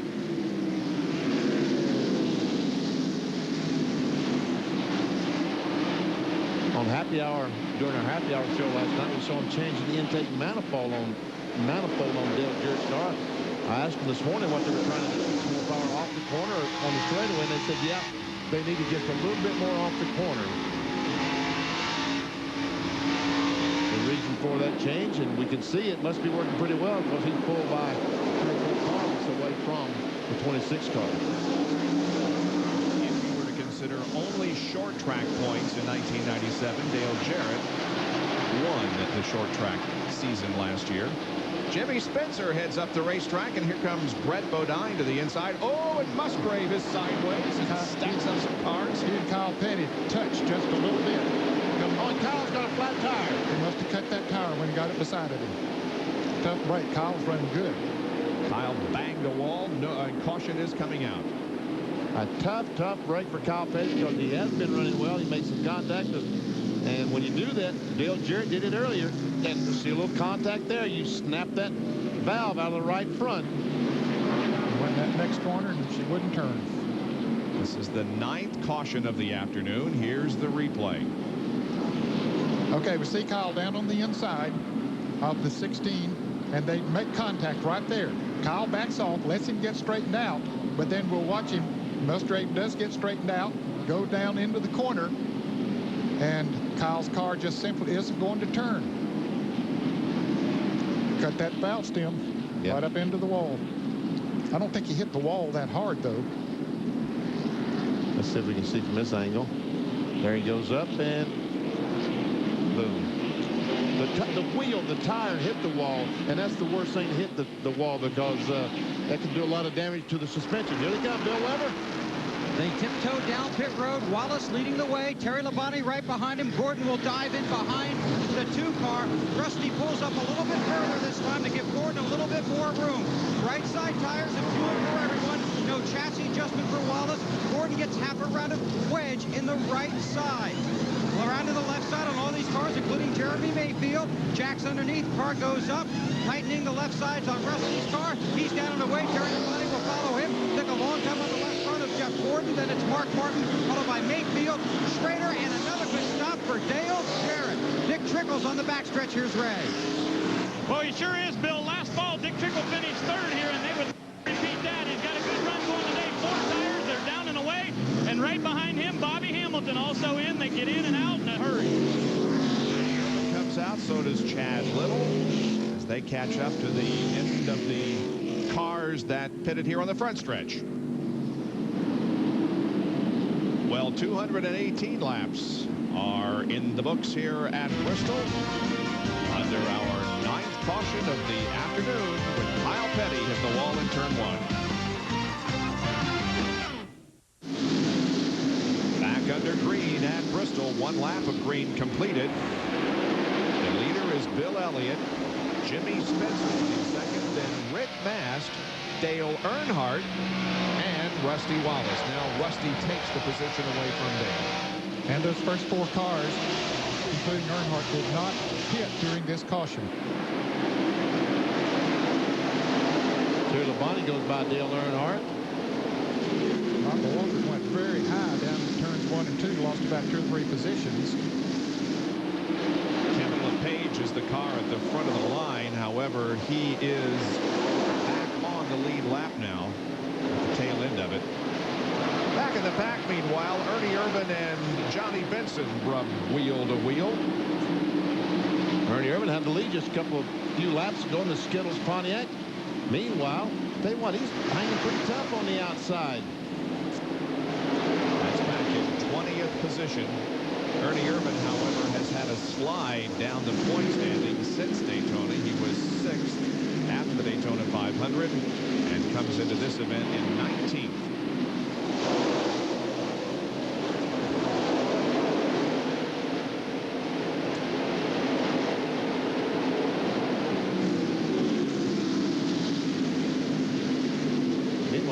Shepard, we see him the green car on the outside. He's trying to pass Andretti on the outside.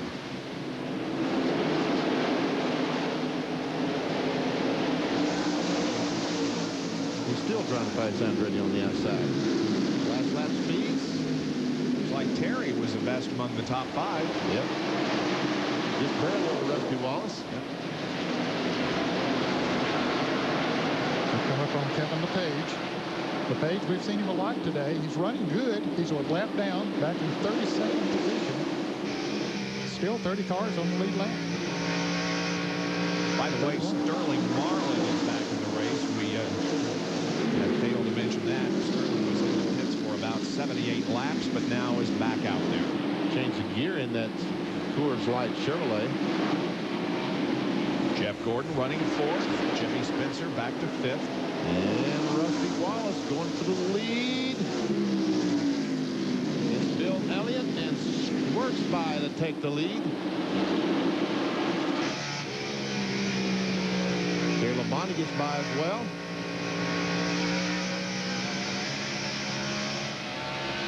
Did anyone say McDonald's? While Rusty is in the lead, we have an update from John Kernan on his brother Kenny involved in that hard crash with Hut Strickland. Bob, Kenny remains in the infield care center. I talked to one of his team members, and they said basically he is all right. He had the breath knocked out of him, and they had the physicians in the care center would just like for Kenny to stay there for a few more minutes just to relax, catch his breath, take it easy. But the good news, Kenny is okay. Let's go to the back pits. Ray Dunlap on Kyle Petty. Well, John, they continue to work on the Hot Wheels car, and you notice that they're working on the right front here, and the reason is there is no brake rotor on there. When Kyle made contact, the rotor busted all to pieces, so they've got to replace the entire front section there as they're about to put it on right now. You see the new rotor going on the race car. Kyle also one of those who has tasted the concrete here at Bristol. Had a tire to go down. Shot him right up in the wall. Jimmy Spencer and Jeremy Mayfield are slugging it out for 6th spot. 6th, 7th, 8th, 9th. We've had 7 different leaders today. Rusty, Terry, Labonte, Hamilton, Elliott, Irvan, Little, and Schrader. And Labonte is trying to get the lead from Rusty Wallace. We are coming up on the halfway point in 13 more laps. $10,000 up for grabs from Gatorade. And there goes Labonte. Goes right by Rusty Wallace. So put the rooster in the front. Talking about the Kellogg's cornflakes.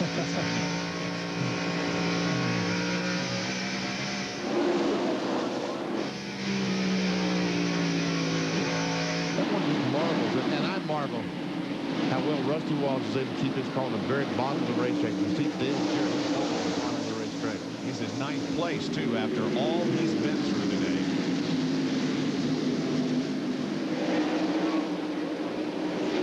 Takes it to the inside of Jimmy Spencer in 1. He's not going to be in that spot long as he goes by Spencer. Robert Preston, good run. The Jasper engine Ford. Running in 10th place now. Here's the first plus financial field summary showing the points as of now. And Elliott was in 3rd earlier, and most recently in 7th. Now he's up to 5th. We're just showing you how the points change during the race and how important every position is. Rusty wants the Gatorade money again. Here he comes down on the inside of Terry Labonte. You're probably right. Someone told Rusty, hey, Rusty, they paid $10,000 in 10 laps. Don't you? You can't get back up there and get that money. So, and I mentioned earlier about how much Rusty can win here today if he does come out first. He'll win the purse, of course. He'll win a couple of bonuses also from the 76 Racing Challenge and the Winston Leader bonus. You come out of here with somewhere around $250,000. wow. Not bad for a short track, is it? Not at all.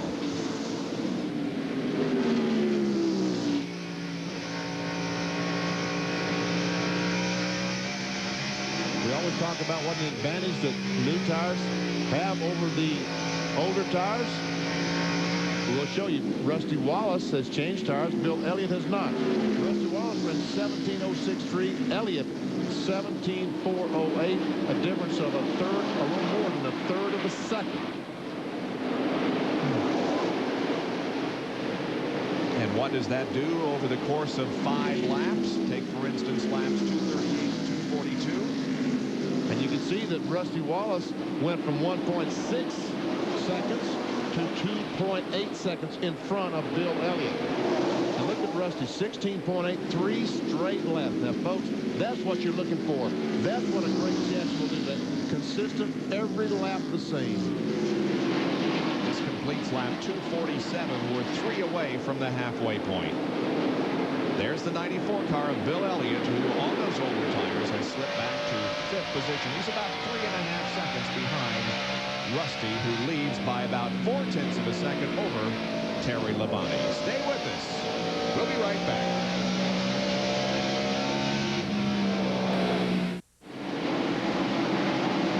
The beautifully manicured Bristol Motor Speedway reminding us that 1998 is the 50th anniversary for the National Association for Stock Car Auto Racing. On their website, www.nascar.com, you can vote for the driver you think will carry the torch for NASCAR into the new millennium.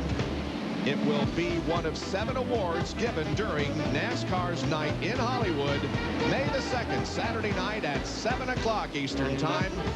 It's going to be a grand gala celebration, and we urge you to be with us on Saturday night, May the 2nd, as we spend the evening with the celebrities in Hollywood. And we're spending today with 130,000 of our closest friends. Hey, folks, welcome to Bristol, and look at this half-mile speedway in Bristol, Tennessee. It was a gorgeous sight. It really is. You know, we've been coming here for many years, and I think that one of the things that I first think of when I think of Bristol is the enthusiasm that the fans always come here with. And the community. We were at a function Friday night, and it's amazing how the community loves this facility. Over $100,000 was raised for the Boys and Girls Clubs of Bristol and Girls Inc. And then Bruton Smith, the owner of this racetrack, matched that with another $100,000. All right, there's Rusty Wallace, the leader, and right behind him is Terry Labonte running in 2nd spot. Started in 3rd. Our 3rd place runner is now Jeff Gordon. And he started in 2nd place. Not too far behind. Mark Martin's been able to work on his car, and he's got his car a lot better than when the race started. 4th place car. And then the 12 car of Jeremy Mayfield is the next car in line. He's running in 6th place, about 2.9 seconds behind the leader. Started 10th. 33, Schrader's in 6th, and Dale Jarrett is in the 7th spot. There goes Schrader. Started 14th spot. Good run for Kenny Schrader. See DJ, and as I said, we all stated he's passed more cars than anybody today.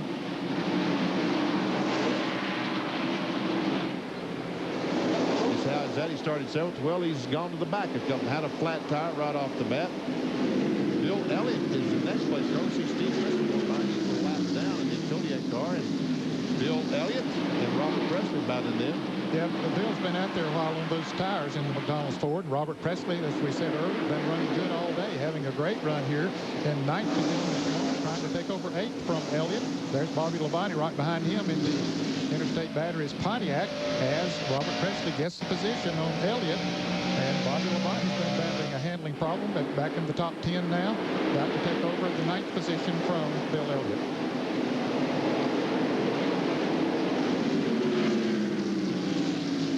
Elliott led 17 laps of this race on 2 different occasions, but now has slipped back to the 10th spot. Rusty, of course, has led the most laps so far, 141. And Randy LaJoy giving a good ride with his Budweiser Chevrolet, but as we watch him, Michael Waltrip gets by, takes that spot away, put Michael in 11th and Randy LaJoy back in 12th. Both of those drivers needed good runs and are having good runs. Michael Waltrip in a backup car. He crashed here in practice on Friday. He had to go to a backup car, but looks like that Citgo Ford doing okay for him. And Martin now about to take over 3rd from Jeff Gordon.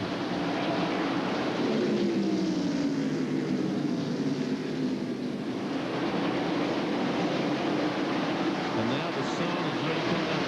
This is the time for the crews become concerned about their car. Is the chassis going to be good enough? Because as the sun starts coming down, gets directly overhead, this racetrack is going to be as slick as it has been for a long, long time. This is probably the warmest spring race we've had in a long time. Now, it's warmer in August, but when the sun goes down in August, the racetrack gets some of that adhesion back.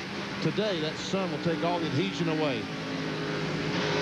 Once again, we're watching the Tabasco Hot Zone telemetry. 124 mile per hour maximum. It goes down to 97 mile per hour in the corners. He accelerates from up to 9,000, almost 9,100 RPMs. Remember those numbers. We'll jump on board the 35 car of Todd Bodine and we'll compare. I see he goes down the straightaway, just up to 109 miles per hour. So he was 15 miles per hour slower down the straightaway than Mark Martin. He has a badly damaged front end, as you can see. A tangle earlier with Ted Musgrave resulted in the body damage. Who was that? Rick Mast that just yes. By? As brother Brett Bodine goes by.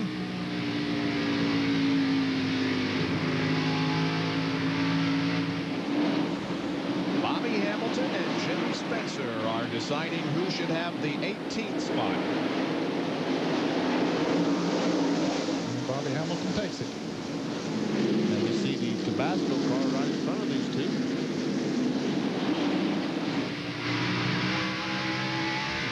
We know the front end of Todd Bodine's car is damaged. As we look out the back, we see that the rear end is damaged.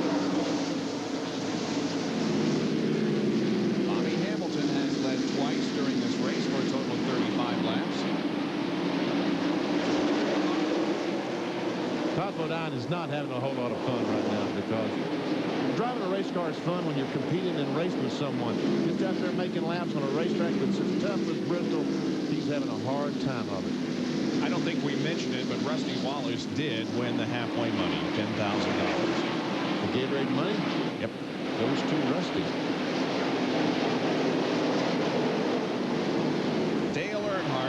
Is struggling here this afternoon. He lost a lap a little bit earlier. Now he is 4 laps down in 33rd. Well, he made a pit stop just a few moments ago and made some kind of change in the car. Maybe Ray Dunlap can tell us what they did. Well, I sure can, Benny. You know, when we listen to the radios all the time, we hear the drivers saying, boy, it's a little tight or it's a little bit loose. Well, Earnhardt kept saying loose, loose, loose. But he wasn't talking about the race car. He was talking about the right rear tire. It actually was about to come off, so they had to pit under green. And you know how devastating that can be here at Bristol. Man. Sure can. There is Mike Skinner being lapped by Rusty Wallace. Mike Skinner qualified in 4th spot, but now he's back where, Ned? 26 spots. There are now 25 cars on the lead lap, which is a lot after 280 laps. On Aboard with Mike Skinner, as we see Rusty about to put a lap on David Green, who is running in 25th spot. And he does do that. Terry Labonte continuing his pace. Here comes Mark Martin. Getting closer and closer, just a car length behind Terry Labonte now.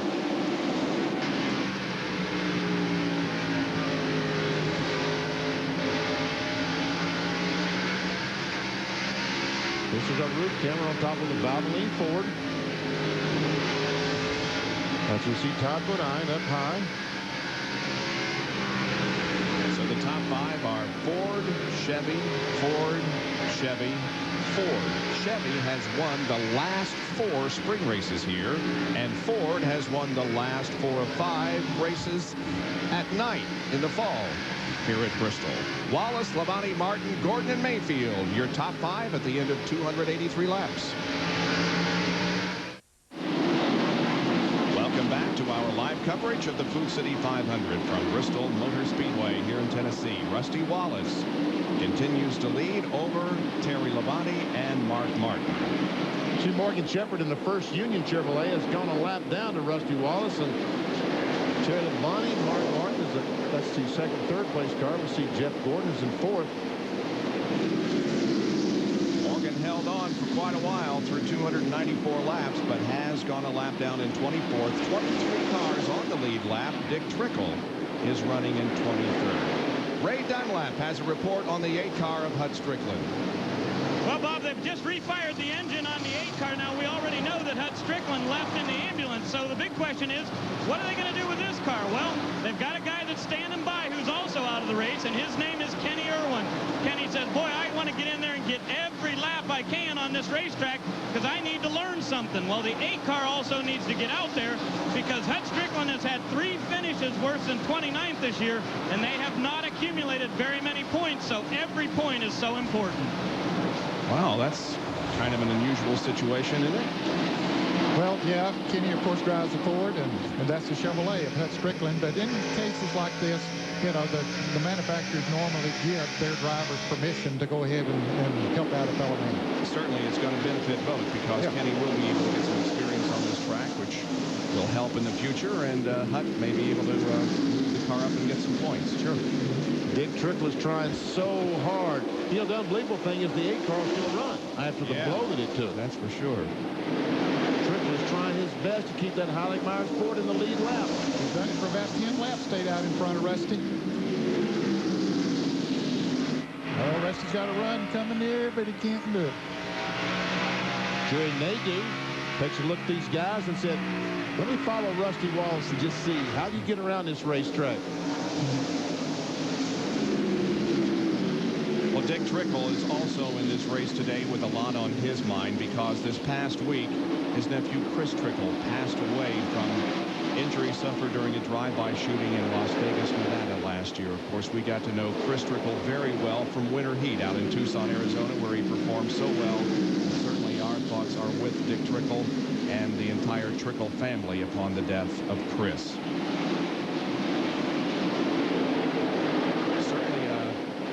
Budding young race driver whose life was taken from us way too soon. Way too soon. He really did have some ability, no doubt about that.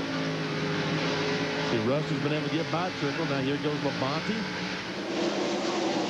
But the whole crowd is caught up. You see there's not only Labonte, the 6 car of Mark Martin, Gordon, Mayfield, and Jarrett all moved right in now.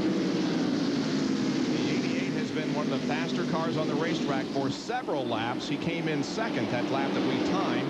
The fastest was Bobby Labonte.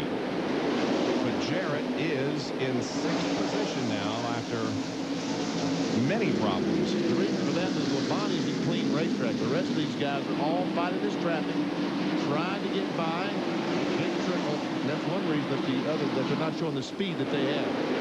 Bill Weber has more on Dale Jarrett's run.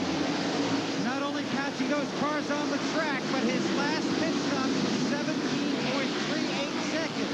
And the thing PJ has really had a disadvantage with is because he's been further back in the field, say 12 or 15, he gets to pit road that much later. Next time they all pit, it was under caution or green if they've been together. He could pick up a number of spots if they have another likely quick stop like their last one. We'll wait and see. It has been a long battle. We're waiting to see if they get rewarded at the end of the day. Underneath Jeremy Mayfield. Goes to fifth. There's Dale Earnhardt coming up behind him. You said that Earnhardt made a pit stop, made an adjustment, Benny, and that car is really running now. The Goodrich Chevrolet. Of course, he's got much fresher tires, but apparently that adjustment they made is helping him. Dale Jarrett won the race here last fall during the evening. Well, Randy LaJoy just a moment ago there, he's going a lap down to the lead. Next in line is Ernie Irvin. Remember how he led the race here just a few laps ago. Yep. He led 16 laps. And Rusty Wallace is right on his bumper right now. Well, actually, Ernie got around Jeff Bodine, and now Bodine has gone a lap down. And you can see Ernie in the 36 car right in front of the leader. You can check it out as you check our First Plus Financial Field Summary. Check the points as of now. Jeff Gordon down to 4 point standings. Elliott 6 this time. Dale Earnhardt has dropped to 7th. 8th.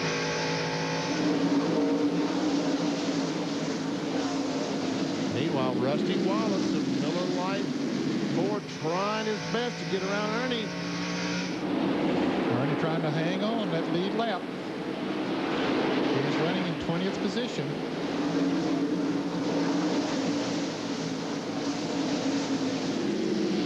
Rusty continuing to add to Ford's domination of laps led this year. Going into this event, Ford had led 70% of the laps, and Rusty is the only driver to have completed all laps so far this season. Jeremy Mayfield next best, having not completed just one lap. There's where the rookies are running. You saw most of the rookies have had trouble today. I guess Kevin LaFade's the only rookie that hasn't really had any trouble. He's a couple of laps down. In 32nd position. Ernie still hanging on out in front of Rusty Wallace. And the field is tightened up once again. 1, 2, 3, 4, and 5 are nose to tail.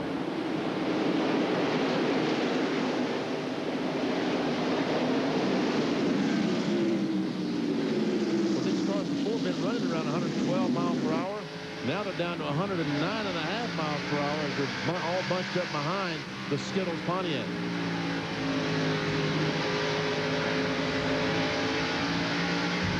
We have 183 laps to go. We're at Bristol Motor Speedway in Tennessee. It's the Food City 500. They're the top 10. Back in a moment.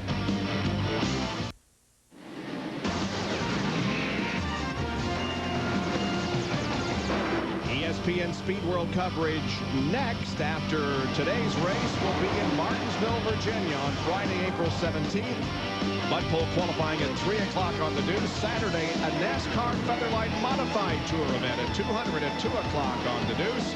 Happy hour at 5:30. And then on Sunday, NASCAR Today's at 12:30. And at 1 o'clock, we'll have the Goodies Headache Powder 500. That's April the 19th. Here on ESPN. Dale Jarrett continues to move up. He's going to take second spot from Terry Labonte. Impressive drive by Jarrett. Really is. Really is. Another car on the move is the 18 as Bobby Labonte has come up to 6th and is challenging Jeff. And Bobby has really struggled in the early part of this race, but whatever they did on the last pit stop, they made a major adjustment on it, and it has put that Pontiac on the go. Bill Weber has more on Jeff Gordon, who's currently 5th. And he's been dropping back a little bit, and that handle has gone away on that race car. He's loose. So Jeff Gordon's car now starting to struggle in the heat of the afternoon, falling back to the 5th position with a loose handling condition. And the medical report on Kenny Wallace. Everything has checked out fine. Cut Strickland, the other driver involved in that crash, has been taken to a local hospital for observation. Now they have Jeff Green, who did not qualify for this race, standing by down there to possibly get in the 81 car if they get it ready to go back on the track. Now Jeremy Mayfield back to 7th, and John Kernan has to report. Bob, Jeremy has slipped and lost several positions over the last 30 or 40 laps. Radioed in, he told his crew that the car has a push in the middle of the turn. So on their next pit stop, which we should see in about 25 to 30 laps, we'll see them take a wedge out of the car to try and loosen it up a little bit. There's Randy LaJoie running right behind Mayfield. Randy is a lap down in 20th position.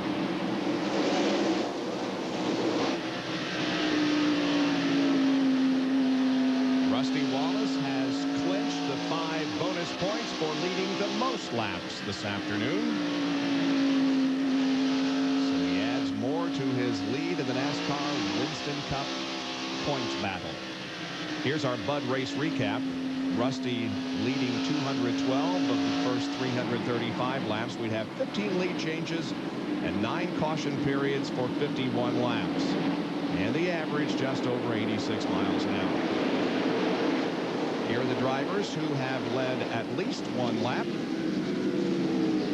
And it's also going to include Chad Little and Ken Schrader. In terms of the attrition, well, we have Cut Strickland and Kenny Wallace off the track. Their cars may be coming back in. The only driver listed as out of the race, the 28 car of Kenny Irwin. John Andretti about to make a pit stop in the STP Pontiac. Jarrett's running about 1 3/4 seconds behind Rusty Wallace. He's cut down to about 6/10 of a second, and he got behind the lap cars of Jimmy Spencer. Now Brett Bodine just moved around him, and that cost him about a second out on the lap, out on the racetrack. 5 of Terry Labonte running 3rd. Darrell Waltrip again is driving the number 1 car and will be doing so for the next 2 or 3 months. And the Mike Skinner car is spun up in the corner, and caution flag waves. Well, we had green flag pit stops that perhaps were not too far away, and this will give them the opportunity to come in during caution. Concern is, did Dale Jarrett hurt his car when he ran in the back of Mike Skinner's car? That's the concern that we have as we see John Andretti racing Rusty Wallace back to get in the lead. Skinner was very slow going in the 3rd corner, and Jarrett goes, and we see the damage to the rear of Skinner's car.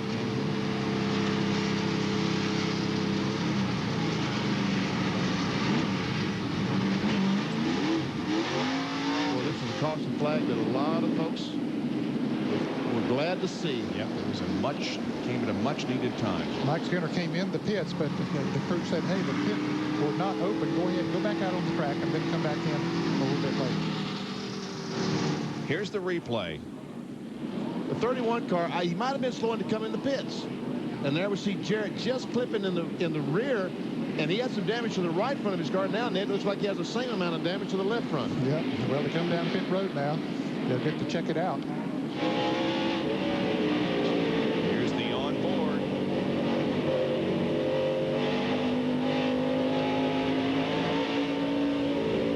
Now he slowed down. Looks like I think he's going in the pits.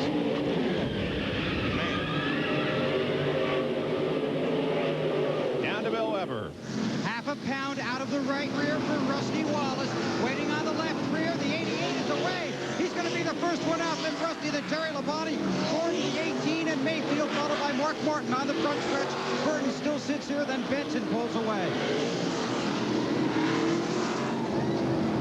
Robert Presley is the top runner on the backstretch, driving the Jasper engines number 77.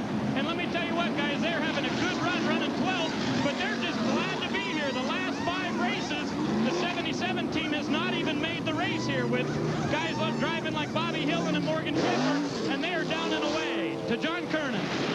Mark Martin pitted, took on 4 tires, made a track bar adjustment. The car has been just a little bit tight. Jeremy Mayfield had a really fast pit stop, about 17.8 seconds. They got 4 tires and made that wedge adjustment in the left rear. Remember, his car had developed a push in the middle of the turns.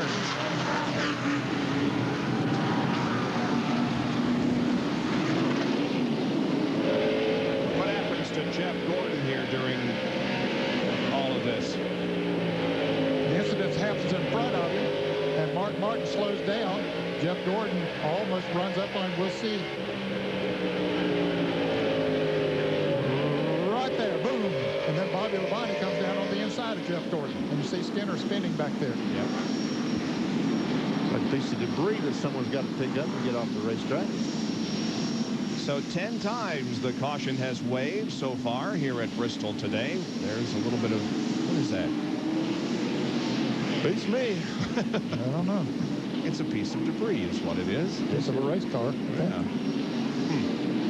Anyway, caution is out once again, and we will take another break.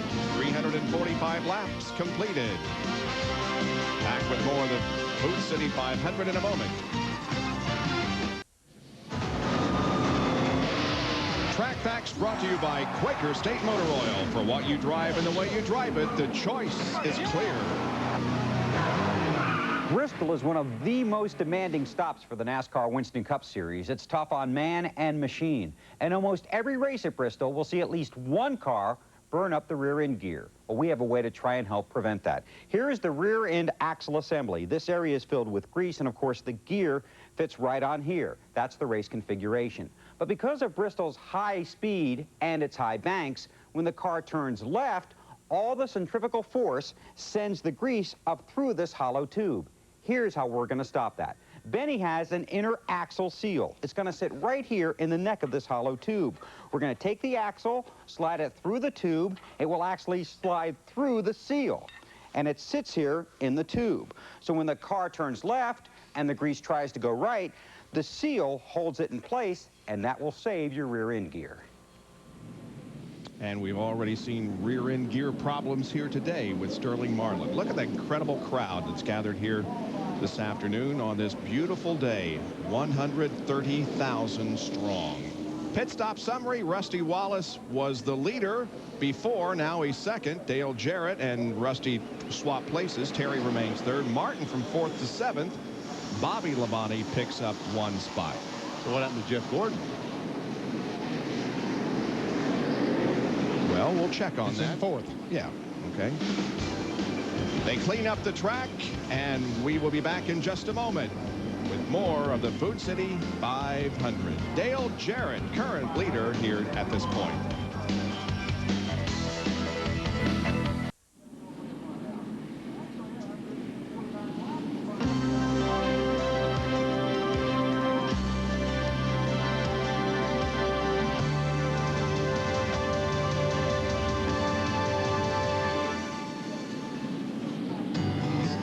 ESPN salutes the National Association for Stock Car Auto Racing as we look back on 50 years of racing and the fastest growing sport in the nation.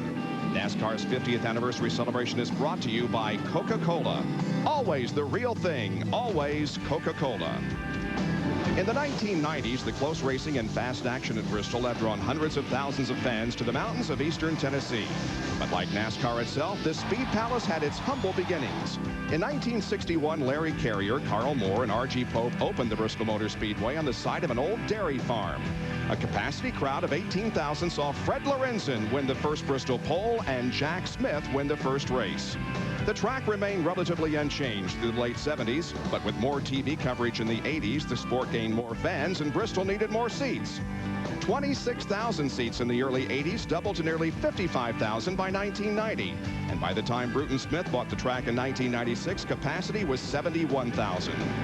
Perhaps Bristol, more than any other track, best exemplifies the explosion of NASCAR racing across the U.S. Some 135,000 are here now to see NASCAR racing in its 50th season. And they are loving every minute of it here today. We have bright sunshine, beautiful weather, and once again they're being treated to some great action at Bristol. So I fell in the elevator elevator at the motel this morning. He said this was his first live race. He didn't sleep a wink last night. This shot courtesy of the Pennzoil copter cam flying overhead. When you mentioned elevator, I thought sure you were going to mention the fact that the elevator in which we ride to our broadcast booth, Ned, has been named the Benny Parsons Tower. Isn't it a privilege to ride in that thing? Yes, it is. And I tell you, he has arrived. Well, of course, we knew that he was already up there high, but just put him a little higher. Rusty Wallace currently second. Here's Bill Weber. And just the story on tires and fuel down here. Some guys are concerned that we could see a lot of cautions here in the closing laps. Rusty Wallace was running low on tires, so they went and got some from his brother's team. A set of tires belonging to Kenny Wallace has been added to the supply the 2 has, so they think they'll have enough. These, of course, are all sticker tires. All about fuel, well, with less than 150 laps to go, it appears most guys will be able to go to the finish. In fact, I checked with the 88 team and the 2 team, and both crew chiefs say yes, they can reach the finish without having to stop again.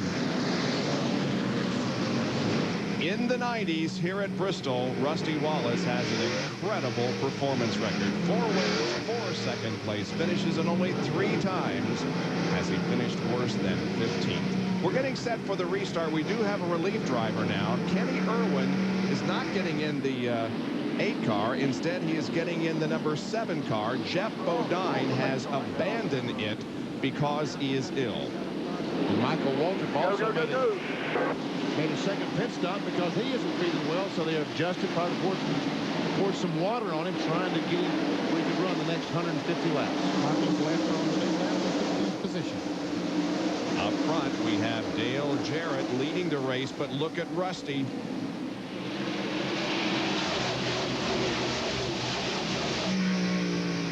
Damage now to the front end of Dale Jarrett's car after he clipped Mike Skinner. Terry Labonte now moving up on Rusty. It's a 3-car battle for the lead.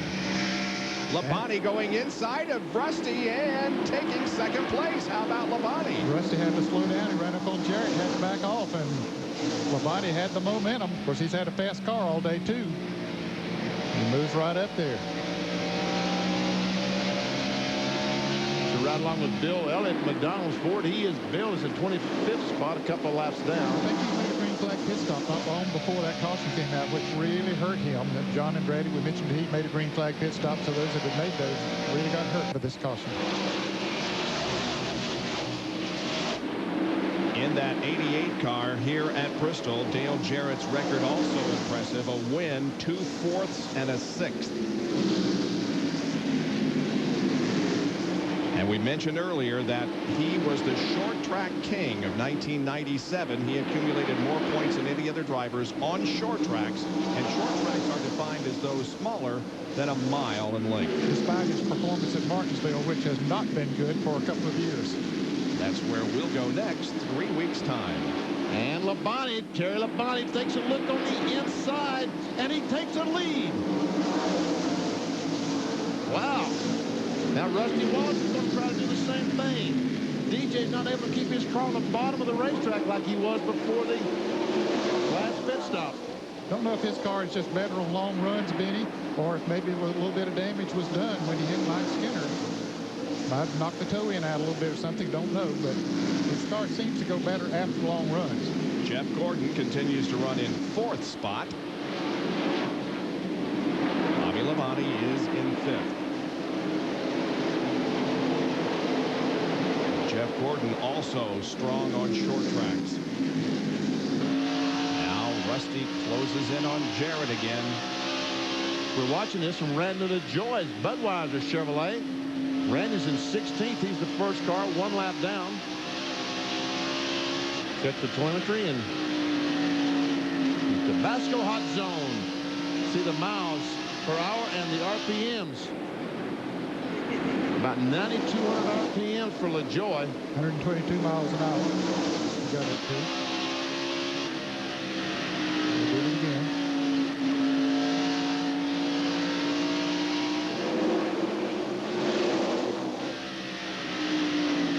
And we see DJ still going up in the middle of the corner, and Rusty Wallace is staying right on the bottom side. But now LaJoie will have to give way to Jeff Gordon in the front car on the inside. Almost through there. Good job. Meanwhile, Terry Labonte has built up almost a second lead on Jarrett and Rusty. Terry is a two-time winner of this race here at Bristol. He won in '84 and in '95. I'm sorry, that's the second race of the year, the night race. He has never won the spring race here. We all remember him sliding across the finish line and banging the wall in all of these victories.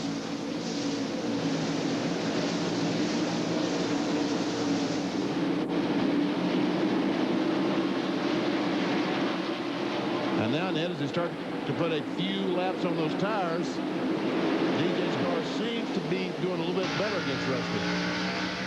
Jeremy Mayfield has been fighting back. He's up to 6th. Mark Martin right behind him in 7th. And we got trouble on turn 2. Morgan Shepherd does a 360 and keeps going. The caution comes out.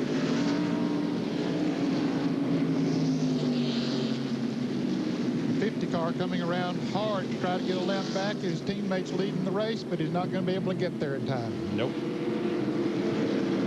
Joy did not quite make it. Let's take a look at it again and see what happened there off corner 2. It's Morgan Shepherd. There he is coming off the corner. Chad Little and Morgan Shepherd, just a little contact. And Morgan goes around once, goes around again, gets it started in the right direction, puts it in gear and drives away. Did not hit a thing. How wow. about that? Let's see what Mike Skinner was able to see.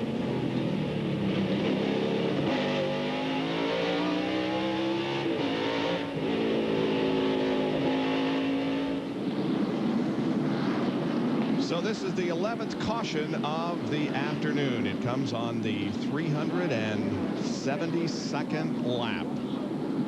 Under reduced speed once again with Terry Labonte now showing the way over Jarrett, Wallace, Gordon, and Bobby Labonte. ESPN Speed World Live today at Bristol Motor Speedway for the Food City 500, being brought to you by Old Milwaukee, America's best tasting beer. By the more than 1,900 AutoZone stores across America. AutoZone, the best parts in auto parts. And by Daytona USA, the ultimate motorsports attraction. Coming up right after the conclusion of our race, you'll be able to see Shop Talk, and the special guest this afternoon is Rusty Wallace, the current points leader in Winston Cup racing and the driver who is currently 3rd here at Bristol. There's part of the 130-some thousand people here this afternoon. The only car that I saw made a pit stop during this caution that was on the lead lap and pitting on the front was Ken Schrader. Now, some others pitted, I guess, on the backstretch. Yeah, Robert Presley pitted, the Michael Walter car, and Bobby Hamilton all pitted. All these cars on the lead lap. John Kernan.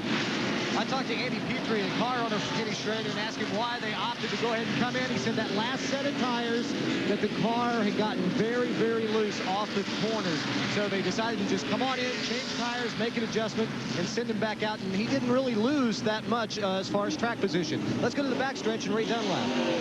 Well, John, we were talking about Robert Presley. They did pit for 4 tires. Now, the last set of tires they had on there, they had gone 120 laps on the right side and 160 laps on the left side, so they could make it all the way. We might see Davey Allison all over again. Bill Weber. Jeff Gordon says he's working on his line, thinks he'll be better on the long runs. The 88 crew expects Jarrett to be better on a long run, too. They're into 100 green.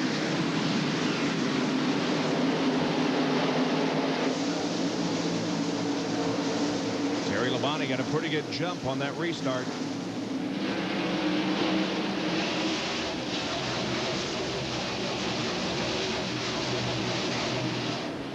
You can see why caution flag breeds caution flags.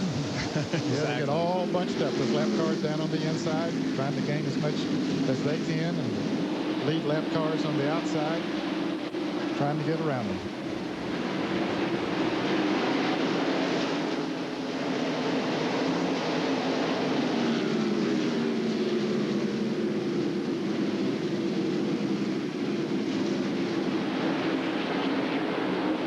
Labonte 3/4 of a second ahead of Dale Jarrett. Cars on the lead lap.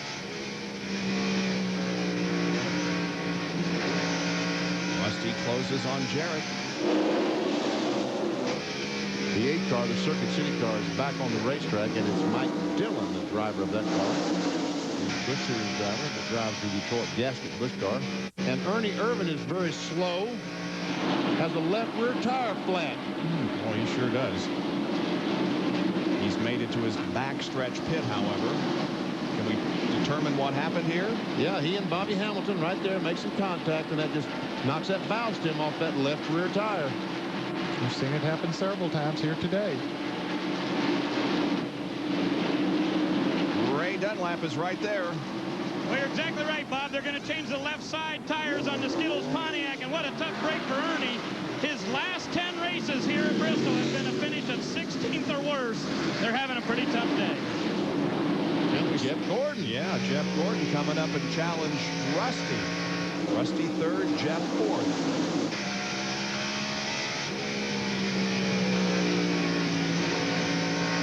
Again, you're going to notice on our rundowns that Kenny Irwin is shown twice. Kenny is in for Jeff Bodine in the 7th car. Kenny's car is out of the race. In fact, 43rd last. Gordon gets around Rusty. Yep. Goes by, so Rusty Wallace struggling right now as we watch the McDonald's Ford onboard camera.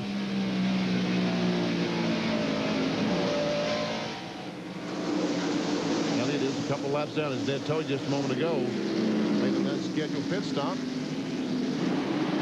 Should have been scheduled because it had a long green flag run. He decided to come in, but unfortunately got caught because the caution came out right after that. There's Jeremy Mayfield running 5th. Another great run for Jeremy. Bill has more on Rusty Wallace. Well, amongst all this noise, the quietest place in Bristol might be Rusty Wallace's pit. They're very unhappy with the set of tires they have on that car. It's easy to see why. Rusty, who's led a lot of laps today, going the wrong way. They'd love to see a caution, and they'd like to see the rest of the front runners come in too.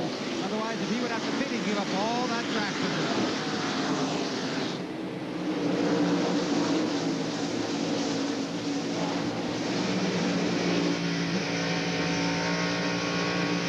Documented how Ernie Irvan got off to a good start this season at Daytona, but has continued to slide in the point standings. And you saw, as we saw his name, that he continues to go down. Now Dale Jarrett closing in on Terry Labonte.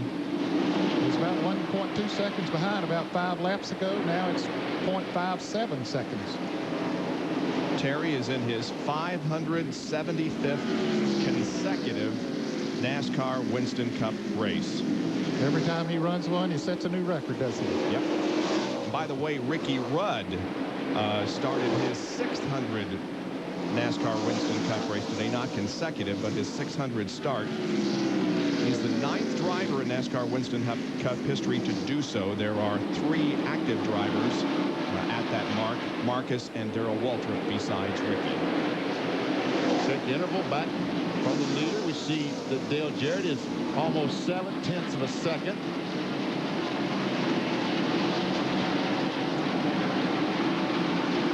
The yellow arrows will tell you who was the fastest that last lap. Well, Jeff looked like he was fastest.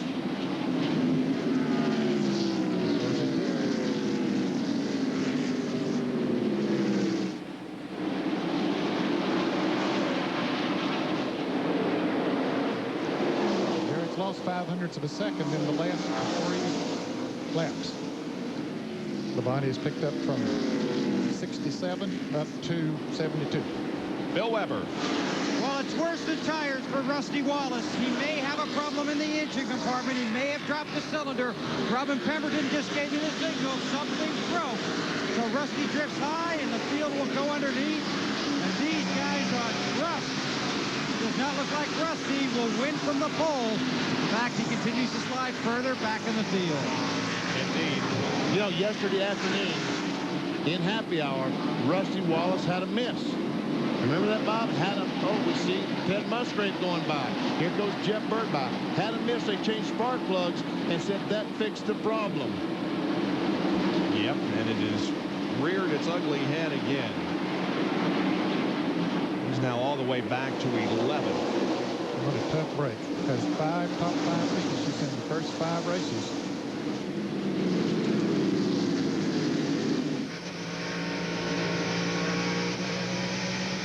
He's still driving it as hard as he can. Some drivers will use a brace for their head. Rusty chooses a strap. Here's a battle for position. Bobby Labonte at 18 and Johnny Benson in 26. I think Mark Martin just moved around Bobby Labonte and took over the 5th position. Look at Roush Racing. They're running Wow. 6th, 9th, 8th, 10th, and 7th. All 5 cars in the top 10. As a matter of fact, the 18th car is the only car in the top 10 not connected with a multi-car team. 18 car, the Joe Gibbs Interstate Batteries Pontiac. Just broke ground this week on a brand new facility. Major facility. 120,000 square feet out of it. Oh, and somebody looks like Morgan Shepherd has an engine problem or is smoking down the backstretch. Yeah, he's smoking down the front stretch too. Tough break as Mark Martin looks back at Bobby Labonte. And Labonte's been able to pull away from the Johnny Benson car.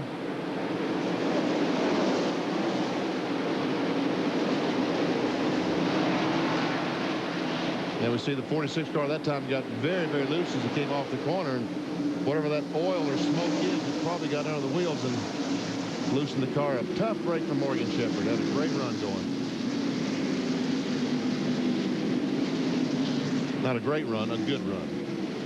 So it's great. He comes in the pits and try to figure out what the smoke is, John Kernan. Morgan Shepherd rode slowly into the pits, and it looks like the crew is just going to do a routine 4-tire change. You saw the smoke was running very loose. It actually looks like the left rear tire might be just a little bit low, but it changed right sides only, so he must have had a right side tire go flat on it. Morgan moving back out of the racetrack. Meanwhile, there are fewer than 100 laps left. 94 to go.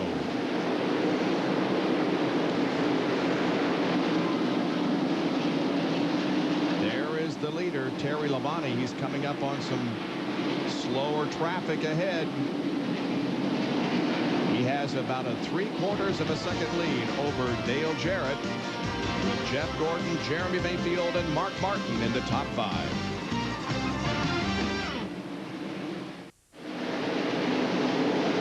Terry Labonte leads the Food City 500 with 417 laps completed. Last year in short track races, he was 5th overall. Terry Labonte was, with an average finish of 10th on the short tracks.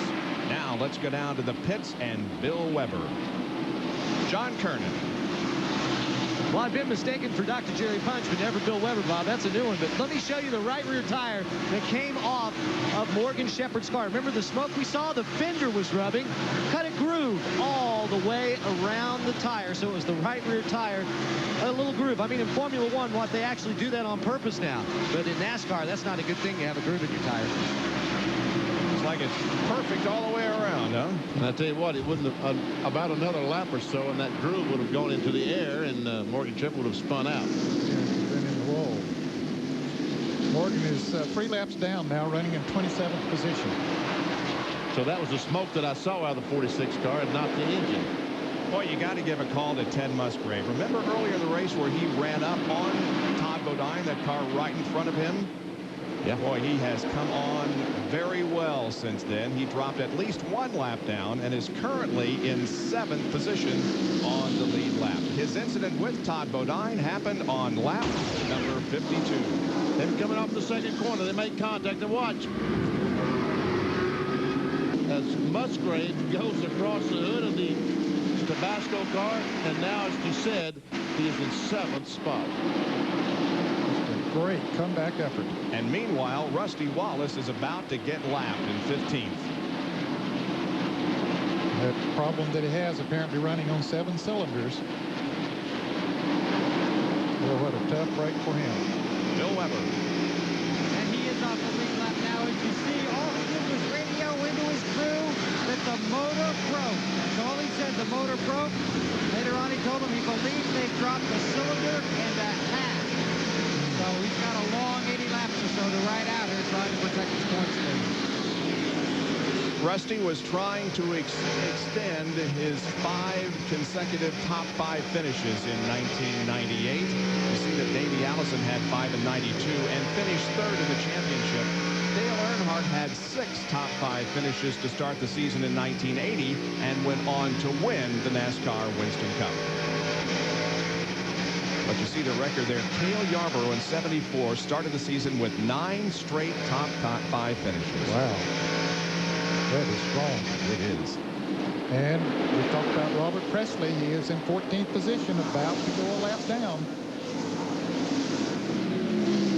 Meanwhile, Jarrett closes in on Terry Labonte once again. He's been inching up ever so close. Traffic has something to do with it a lot of times.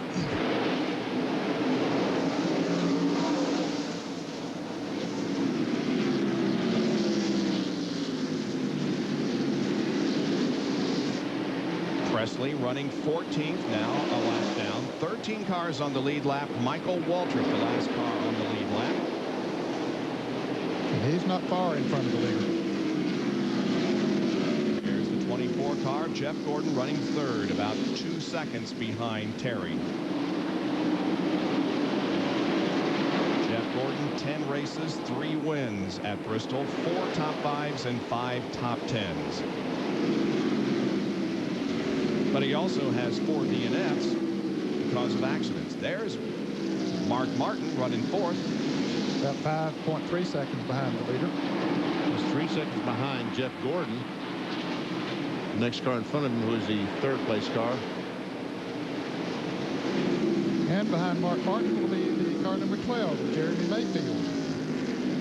There you see Mark on the left of the screen. There comes the 12 into the picture. He's about 6 seconds behind the leader. This is his 7th race here at Bristol. 1 top 10. Finished 9th in last year's spring race. Take a look at the points now. Bonnie, Gordon, and Martin 3rd, 4th, and 5th. Mayfield will be ever so much closer. Yep. All right, now Terry Labonte comes up on a lot of traffic. There's Michael Waltrip just ahead. So is John Andretti and Jimmy Spencer. Michael Waltrip in 13th spot. You see that Jarrett is right there. Where Labonte catches the traffic might make the difference. Who's going to win, who's going to lose this race. And we have a car up in the wall as Rusty Wallace. Caution is out. John Andretti ran into the back of Jimmy Spencer as Spencer slowed down as he got the caution flag. And a tough day for Wallace. His Miller Lite Ford is damaged in the front end after going up and kissing the concrete. He's hit the wall pretty good. Yeah, and that right front tire is flat now, and that probably is what caused him to get into the wall. He just takes the car directly behind the wall.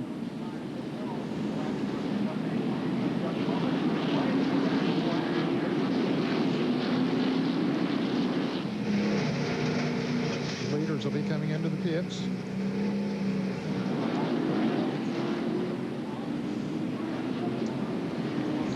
Watch this, folks, as Rusty Wallace goes down the straightaway. And right there, we see something come out of Ricky Rudd's car.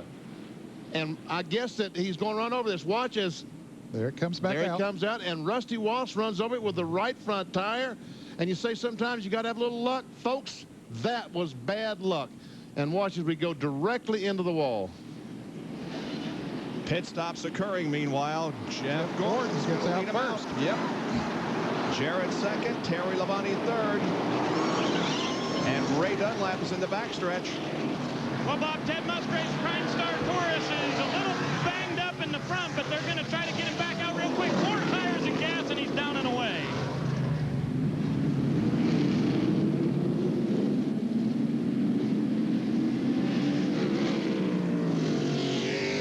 Well, look at the replay once again of what happened to Rusty Wallace. There we see Ricky Rudd. I don't know. Can't really see what it was, but it sure cut the tire. We'll do this in real time as we follow Ricky Rudd. And listen.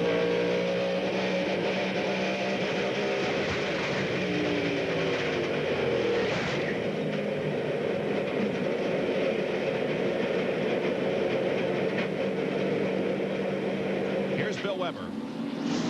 Well, the Miller Lite Ford is back here behind pit wall. You can take a look at the tire that obviously he had tremendous difficulty with. Severely punctured. The right side of the car heavily damaged. Rusty's out of the car. He's declined all interviews. He's very, very disappointed. He had the engine problem as well. So right now, Rusty out of the car. It's behind the wall. The crew's going to work on it to get it back out. He's definitely racing for points, but it's clear, very clear how disappointed he is. And you sure can't blame him. That is a tough, tough break. Championships are won and lost in situations like this. It's early in the season. Jeremy Mayfield is, as of right now, the points leader in NASCAR Winston Cup competition in 1998. Jeff Gordon is the leader of the race. Back in a moment.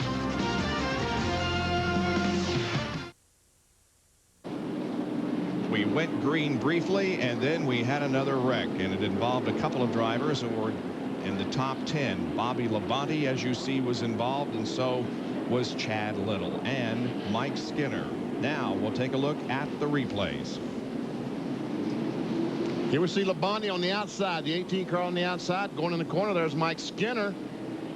Looks like they make contact, and Skinner gets hit from behind by the 97 car. And now the 18 car is going to, all of a sudden, as the 31 car comes down the racetrack. Oh, there's what 36-degree banks will do for you. That's right. Look how slick it is. Wow. Here it is from another angle down. Once again, the green flag, the green car gets tagged from Skinner, and then the 97 in the back of the 31 car. And also the 33 car, I don't know if Schrader was involved or not. He was up there high. Looks like he pulls up there and maybe stop. He does pull up there and stop. I give it. Has to make a square left. Here's the Mike Skinner's in-car camera.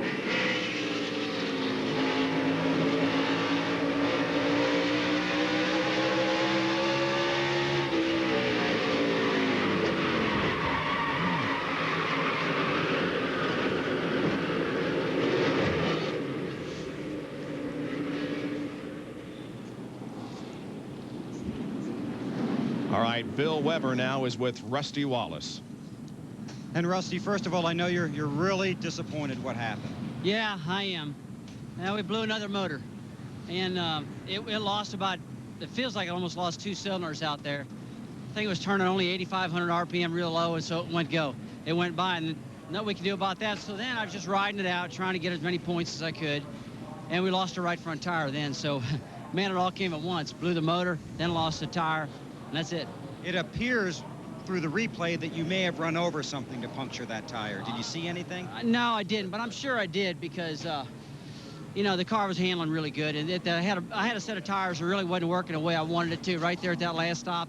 So I was just riding out to the next caution flag to get in and change them. But I had a great car all day long, but I can't believe the motor blew up, man. It's just amazing, but it did again. You've had the great start to the season. Does this take away from it? Yeah, it does take away from it because I really thought the engine gremlins were gone. And it came back again. So we're just going to have to stay working on it. We'll make a major change next week and probably carry it on through the rest of the year, to tell you the truth. This is a disappointment to you, but a challenge to your crew to bounce back after the strong start. Well, I think we got a great car, and we're handling really good, and I believe we'll bounce back. I'm not concerned about that. I don't know how bad we'll get hurt in the points today. I'm sure we'll fall to second. If anybody gets it, hopefully Jeremy will jump up and get the lead for me. But, yeah, it's just too bad because I really thought I could have won this race today. Okay, well, he's still in the points lead right now, but we've got a lot of laps yet to run. Rusty able to smile, but it's clear the disappointment is behind that smile. He thought he was going to win at Bristol again today. He will not win his 7th race at Bristol. Well, the race has been red flagged. You see the car stopped over on the backstretch. Here again is what Rusty ran over right there. It either came off of Rudd's car, and of course he cut a tire and into the wall he went, or it could have come off of another car and Rudd kicked it up in front of Rusty. We're not sure about that. And you see on the board there, red flag. There's a lot of debris up there, and there's only 50 laps to go. If it would take 10 or 15 laps under the caution flag, so NASCAR not trying to take the green flag of racing away from the fans, said throw the red, let's clean this mess up, and then we'll run our 50 laps. It's very slick up there in that turn 2. Turn also, as we saw Chad Little slide down the banking. So they're going to clean everything up, get the track back in racing condition, and then the final 54 laps of the Food City 500.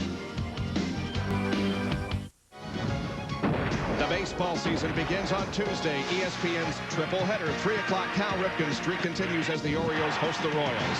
At 7 o'clock, Kenny Lofton is back with the Indians as they take on Ken Griffey Jr. and the Mariners. And then at 10 o'clock, MVP Larry Walker and the Rockies visit Andy Bennis and the Arizona Diamondbacks in their first game ever. Tuesday, the baseball season is here again, and I love it. And red flag is still out. We see all the cars are gone from up there, so it won't be too long till we'll be back trying to figure out who's going to win the Food City 500. Let's go down to Bill Weber. 446 laps on the board, and Ray Evernham, your DuPont Chevy with Jeff Gordon leads, and a great pit stop last time you were here. Yeah, these guys are awesome in the pits, and Jeff stayed after it all day long. You know, the car's not really been that great. It's not been the strongest car. We're a little bit off. Hopefully this last little tire pressure adjustment, that new set of tires, can hold off Terry and the 88. Both of them are pretty strong, though. You have chased it all day. Oh, yeah, we haven't quit working on it. We were up, down. We've had it loose. We've had it tight. Hopefully we got it in between right now. Do you think you can hold them off? I don't know. You know, we're certainly going to try, but if we don't, I just hope it's a good race. You know, Terry's had the best car, you know, besides Rusty. But so we'll just have to wait and see, and, you know, may the best man win. I want to say hi to Rick and Linda watching us home. Okay, that's Ray Evernham, crew chief for Jeff Gordon. Now, he could get his 4th straight win here today if he does get to victory lane. An update on a car sitting on the backstretch, that'd be the 99 Exide Ford of Jeff Burton. Some steam billowing from that car earlier after they stopped under the red flag. Their crew chief told me that it is just simply overheating. So they want to get this restarted as quickly as possible, and I don't imagine they're the only ones in that situation. Let's go to John Kernan with Chad Little. Well, Chad, great run going there, looking like a top 10 finish, but what happened? Looked like the 18 car and 31 car, I think, bumped getting into turn 3, and I was right behind the 18 car, and it's just one of those deals. We hit hard enough to take out the radiator and got into some of the front drive, so with the few laps that are left, we're probably all done. But I'm really pleased with the John Deere car today and how the team set up the car, and you know, we've been struggling qualifying, and we get a little better starting position, it'll help. But man, I was tickled to death. And these are the kind of accidents at Bristol that you anticipate, you almost expect. So when they don't happen, you pat yourself on the back. But when they do, you just say, well, that's Bristol. And if you have a good car, you just go on to the next race. How much time when something like that happens? How is it a split second to react? Or does it slow down in your mind? I didn't even have time to hit my brakes before I ran in the back of Bobby. So, and I hit him pretty hard, and then I hit the wall, and then so. You know, sometimes you got time to react, but on a restart, everybody's bunched up so tight. You know, there's just very little room, and it's kind of a shame because with that few laps to go, the lapped car shouldn't have been racing that hard with the leaders, but sometimes it's hard to get down too. So I'm just real pleased with John Deere and the car, and can't thank Jack Roush enough. And it was fun racing with my teammates. They're always beating us, so today it was fun to pass them a little bit. I guess the most important question, you're okay, right? Yeah, I feel fine. I was just awful hot, so I went in there to sit down and get a drink and a couple cool rags. All right, well, that's Chad Little out of it now, but still smiling after having what looked like could have been a top 10 run today. Cars still stopped over there in the backstretch. And in turn 3, they've got the jet blower out there now to blow the debris and other stuff off the track.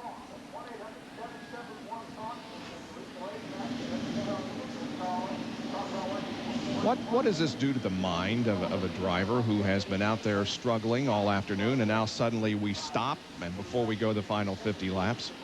I would think they probably are looking forward to this, because I imagine pretty tired right now. Well, Chad Little said he was awfully hot, and you can rest assured that the rest of them are too. They welcome the break, but at the same time, you got some momentum going, and you know how the car is feeling and what your plans are and the strategy and all that kind of stuff, and you hate to see that go out the window. Well, it's been a good race up to this point as Jeff Gordon, Dale Jarrett, Terry Labonte, Jeremy Mayfield, and Mark Martin have the top 5 spots as we get set to go back to racing.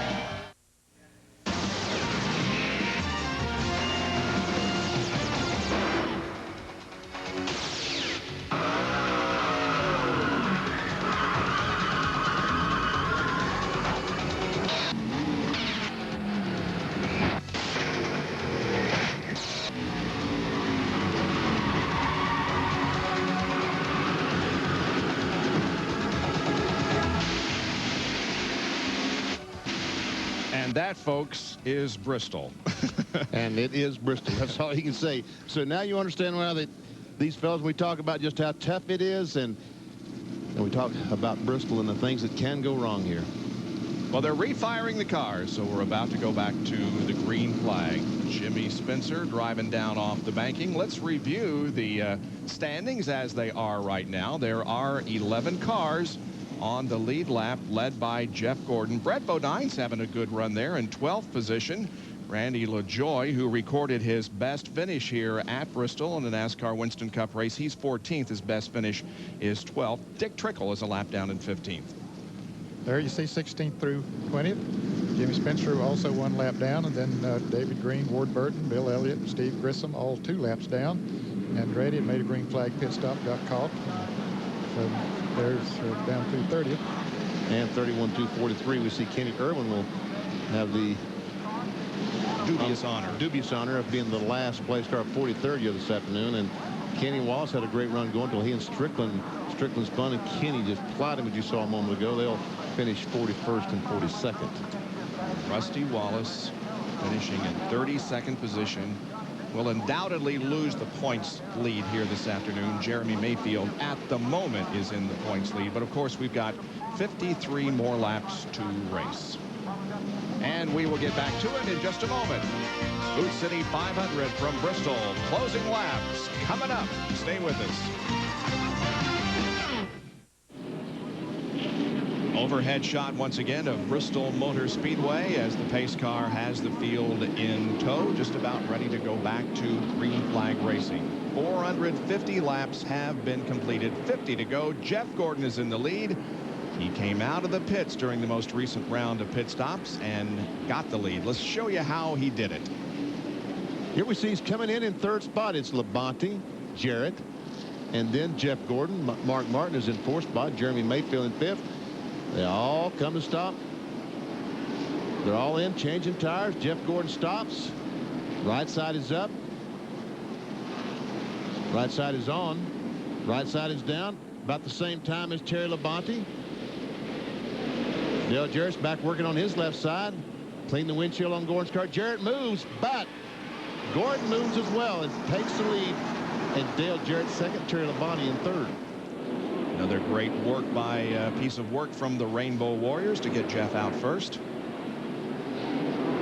We're going to go back to green next time around. 48 laps to go when the green flag is waved. 11 cars on the lead lap.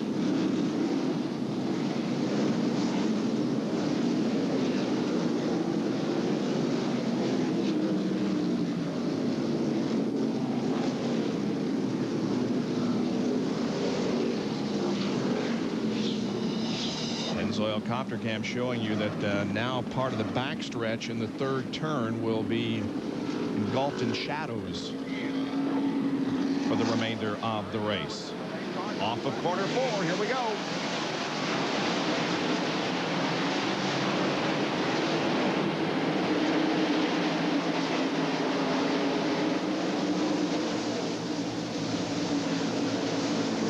Randy LaJoie was able to get between the 1st and 2nd place car.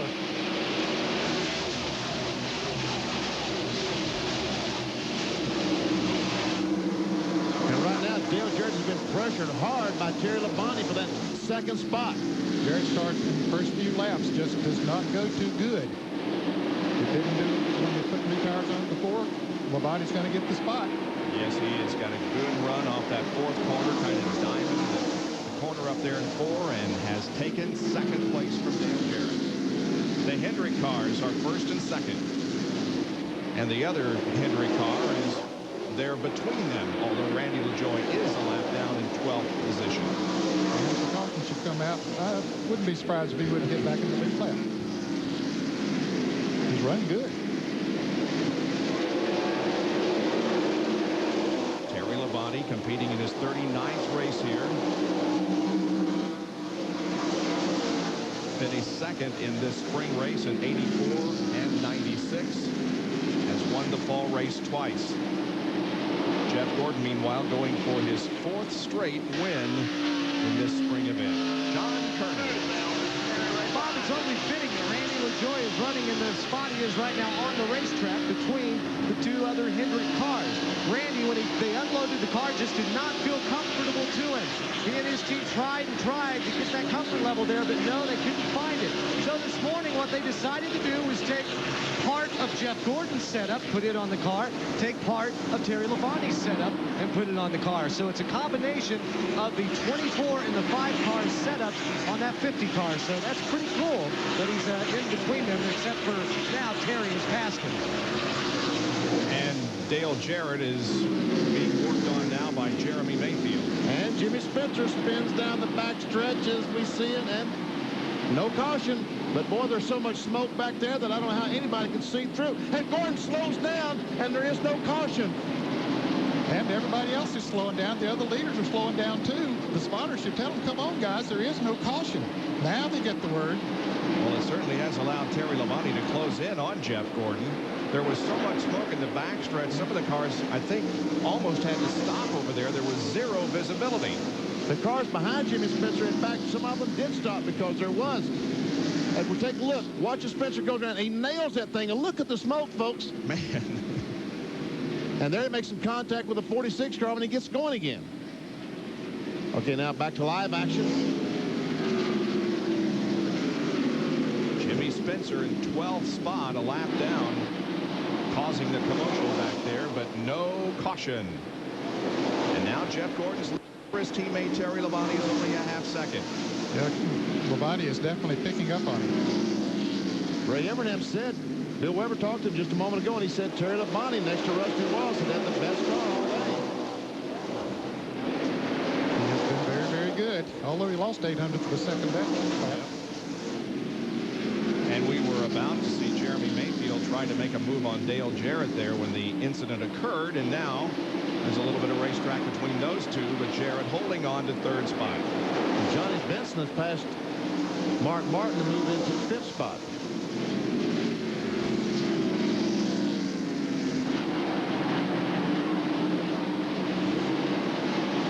From the Pennzoil copter cam, there is the separation between 1st and 2nd. As the laps continue to click off, when they hit the line, there will be 33 laps to go. Jeff Gordon is continuing now to pull away a bit from Terry Labonte. The interval now up to 3/4 of a second. Coming up on 25 laps to go in the Food City 500 from Bristol, Tennessee. And Tennessee is also in the spotlight tonight at 8:30 on ESPN as the #1 rated Tennessee Lady Vols go to the championship game of the NCAA Women's Tournament against the Louisiana Tech Lady Techsters. 8:30 tonight on ESPN, the championship game of the Women's NCAA Basketball Tournament. Teammates Jeff Gordon and Terry Labonte running 1st and 2nd, and the interval now begins to shrink considerably down to 1/3 of a second for Jeff over Terry. And they're coming up on some heavy lap traffic, Bob. They've been in so much for the last while, but there's about 7 cars in front of them there now that they'll have to contend with. Even though they're running in single file, it still slows them down. Ricky Rudd moves totally out of the way, lets them go. We just got some great news from the local hospital. Hut Strickland has been released. They x-rayed him and did all kinds of other tests, and they say, Hut, you're fine. Go home. Oh, that's great. That is great news. He took a hard lick. And he beat the traffic. If there's a positive, I guess that's it.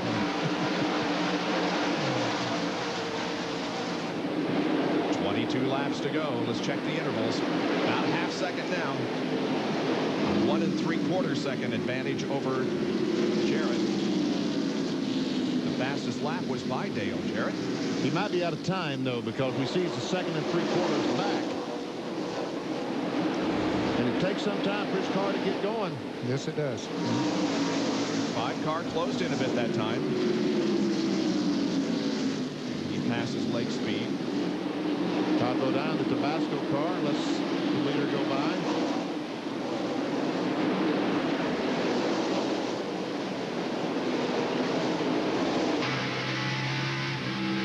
On board with Todd Bodine, who is 14 laps down in 29th place. Briggs and Stratton onboard camera as Jeff Gordon gets by David Green. There's Kevin LePage. He's got to negotiate around. And meanwhile, Terry Labonte is right there. So now Labonte catches LePage coming off the corner. That hurt him just a little bit. 2 or 3 car lengths.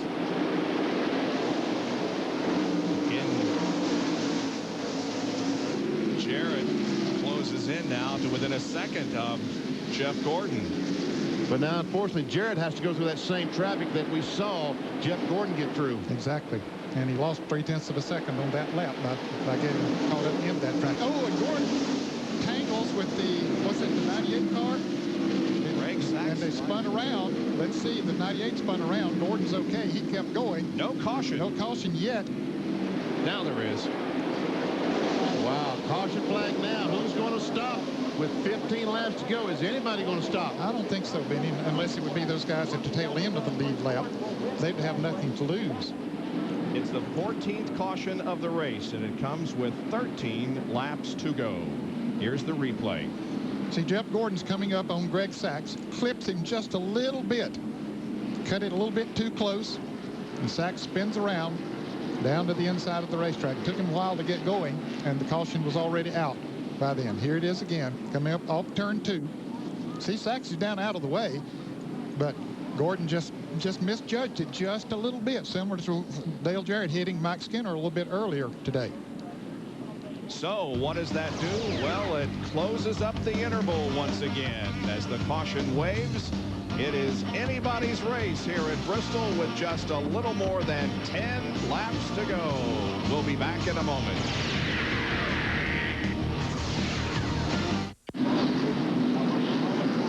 When they come around and hit the line, they'll get the green flag, and there will be 10 laps to go. Several cars at the tail end of the lead lap, namely Schrader and Jeff Burton, came in and got some fresh tires. So this is going to be interesting. Go, go, go, go. They're all hoping to beat Dick Trickle down in that first turn. Jeff Gordon did. Terry Labonte, he got by him pretty good. Jarrett wasn't held up too much, but Jeff Gordon got a big lead. Jeremy Mayfield there in 4th place, clears Dick Trickle. Here comes Johnny Benson in 5th. And Presley is up high. Against the wall. Like the right front tires flat on the Jasper engine car. Tough break for Presley. We see he's pancaked the right side of it. We're running 13th, 1 lap down. And Rusty Wallace is back out on the racetrack, of course, many laps down, just trying to beat some of those cars that are out of the race. Oh, Jeremy Mayfield got very high as he ran in on Dale Jarrett. And now here comes Dick Trickle back. And also Mark Martin and Jeff Burton all able to get by Jeremy. And Jeff Burton was one of those drivers that made a pit stop, changed some tires. So Jeremy Mayfield losing positions plus. Oh, and he spins. Almost. You see right in front of a lot of cars. Wow, how no in caution. the world did Don't those know how guys... everybody missed it. Let's see. The caution is not out yet. He's sitting there. NASCAR is looking at it. He's sitting the wrong way. If he was sitting the other way, he might get going, but he's going to have a hard time. And caution, they got in his hand. Is he going to throw it? Ooh.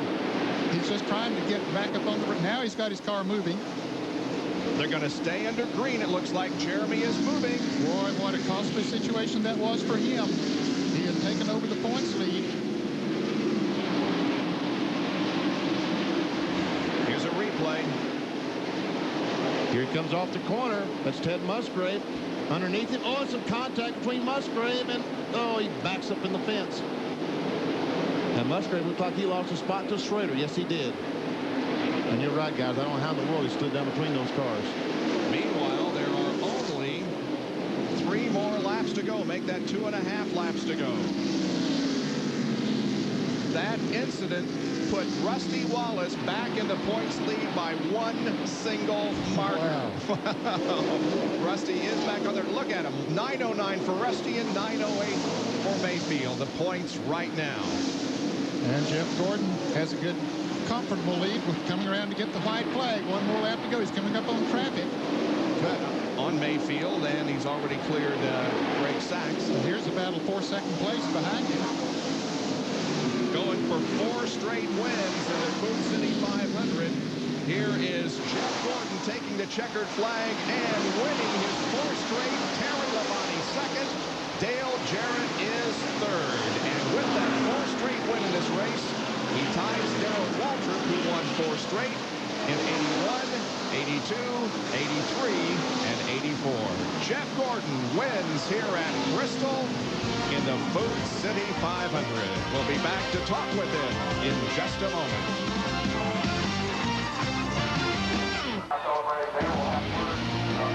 ESPN Speed World at Bristol Motor Speedway in Tennessee for the Food City 500, being brought to you by Mobil 1 Synthetic Motor Oil. Nothing outperforms Mobil 1. By Racing Champions NASCAR Collectibles. Check out the latest die-cast cars at your favorite retailer today. By Briggs & Stratton.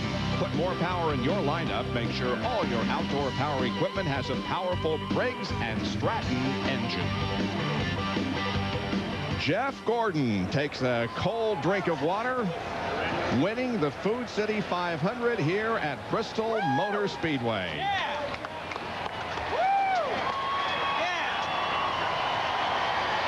Down to the McDonald's winner's circle and Bill Weber. And Jeff Gordon gets the victory kiss from his wife, Brooke, a big hug. And congratulations, our first 2-time winner of 1997, and you had to work for it today, young man. Oh, boy, I tell you, we sure did. Man, what an awesome team. I tell you what, they deserve all the credit for this one. Well, thank God for certainly looking over me, not only on the racetrack, but off the racetrack. We're very, very blessed, very fortunate. But I tell you what, that pit crew, we need to bust off a good pit stop and get out front, get some good track position. And we did it. We tightened it up, and I tell you what, that's what we need, to get out front and get that car tightened up. Pretty amazing day. There's a lot of guys running real strong out there, and I didn't know if I could hold off Terry. He was pretty strong. Crew Chief Ray Evernham told me this morning, Jeff, there are a few tracks where you just have an excellent feel for the race car. This is one of them, and it looks like it paid off for you today. Well, it sure did. I don't know if it's, just bringing me back to the short tracks or, what it is. It's just, I love this place, and this place has been real good to me. And tell you, when you get a car that can run up front, it makes it a whole lot easier. And we qualified up front, so we got the pit up front, and all we need was one good pit stop there at the end, and we got it. And Terry right behind you, perhaps trying to pull a Gordon there in the closing laps, couldn't quite do it. Hey, let me tell you, Terry's as aggressive as anybody when it comes to a win, and gotta say hey to Rick. This is a great 1-2 finish for Hendrick Motorsports, and we're really proud to finish 1-2 with Terry right there. And I tell you, had he got in front of me, I don't think I could have got him. But I want to thank DuPont Automotive Finishes, Quaker State, and Pepsi for everything they do. This Chevrolet was in victory lane today. I'm pretty proud of it. The first short track win of 1998 goes to the 1997 Winston Cup champion, Jeff Gordon. It is his 8th short track victory of his career and the 31st overall win for Jeff Gordon. The unofficial results, these yellow markers indicate those who led a lap. You'll see Rusty Wallace as having led the most laps in just a few minutes. Michael Waltrip, the last car on the lead lap, in 9th. LaJoie has his best career finish. And Jeremy Mayfield will go back to the 12th spot after that spin over in turn 3. As we look at 16 through 30, Bobby Hamilton, Ernie Irvin, both led laps. Morgan Shepherd will come on 24th today. And here the remainder of the field, and you can see that double arrow there. That means that Rusty Wallace led the most laps, so he got 10 bonus points. And those bonus points have kept him in the points lead, but it's just one single marker over his teammate, Jeremy Mayfield. Jeff Gordon moved up 1, Labonte up 2, Elliott stayed in the 5th position, Earnhardt lost 3. Martinsville is our next race coverage.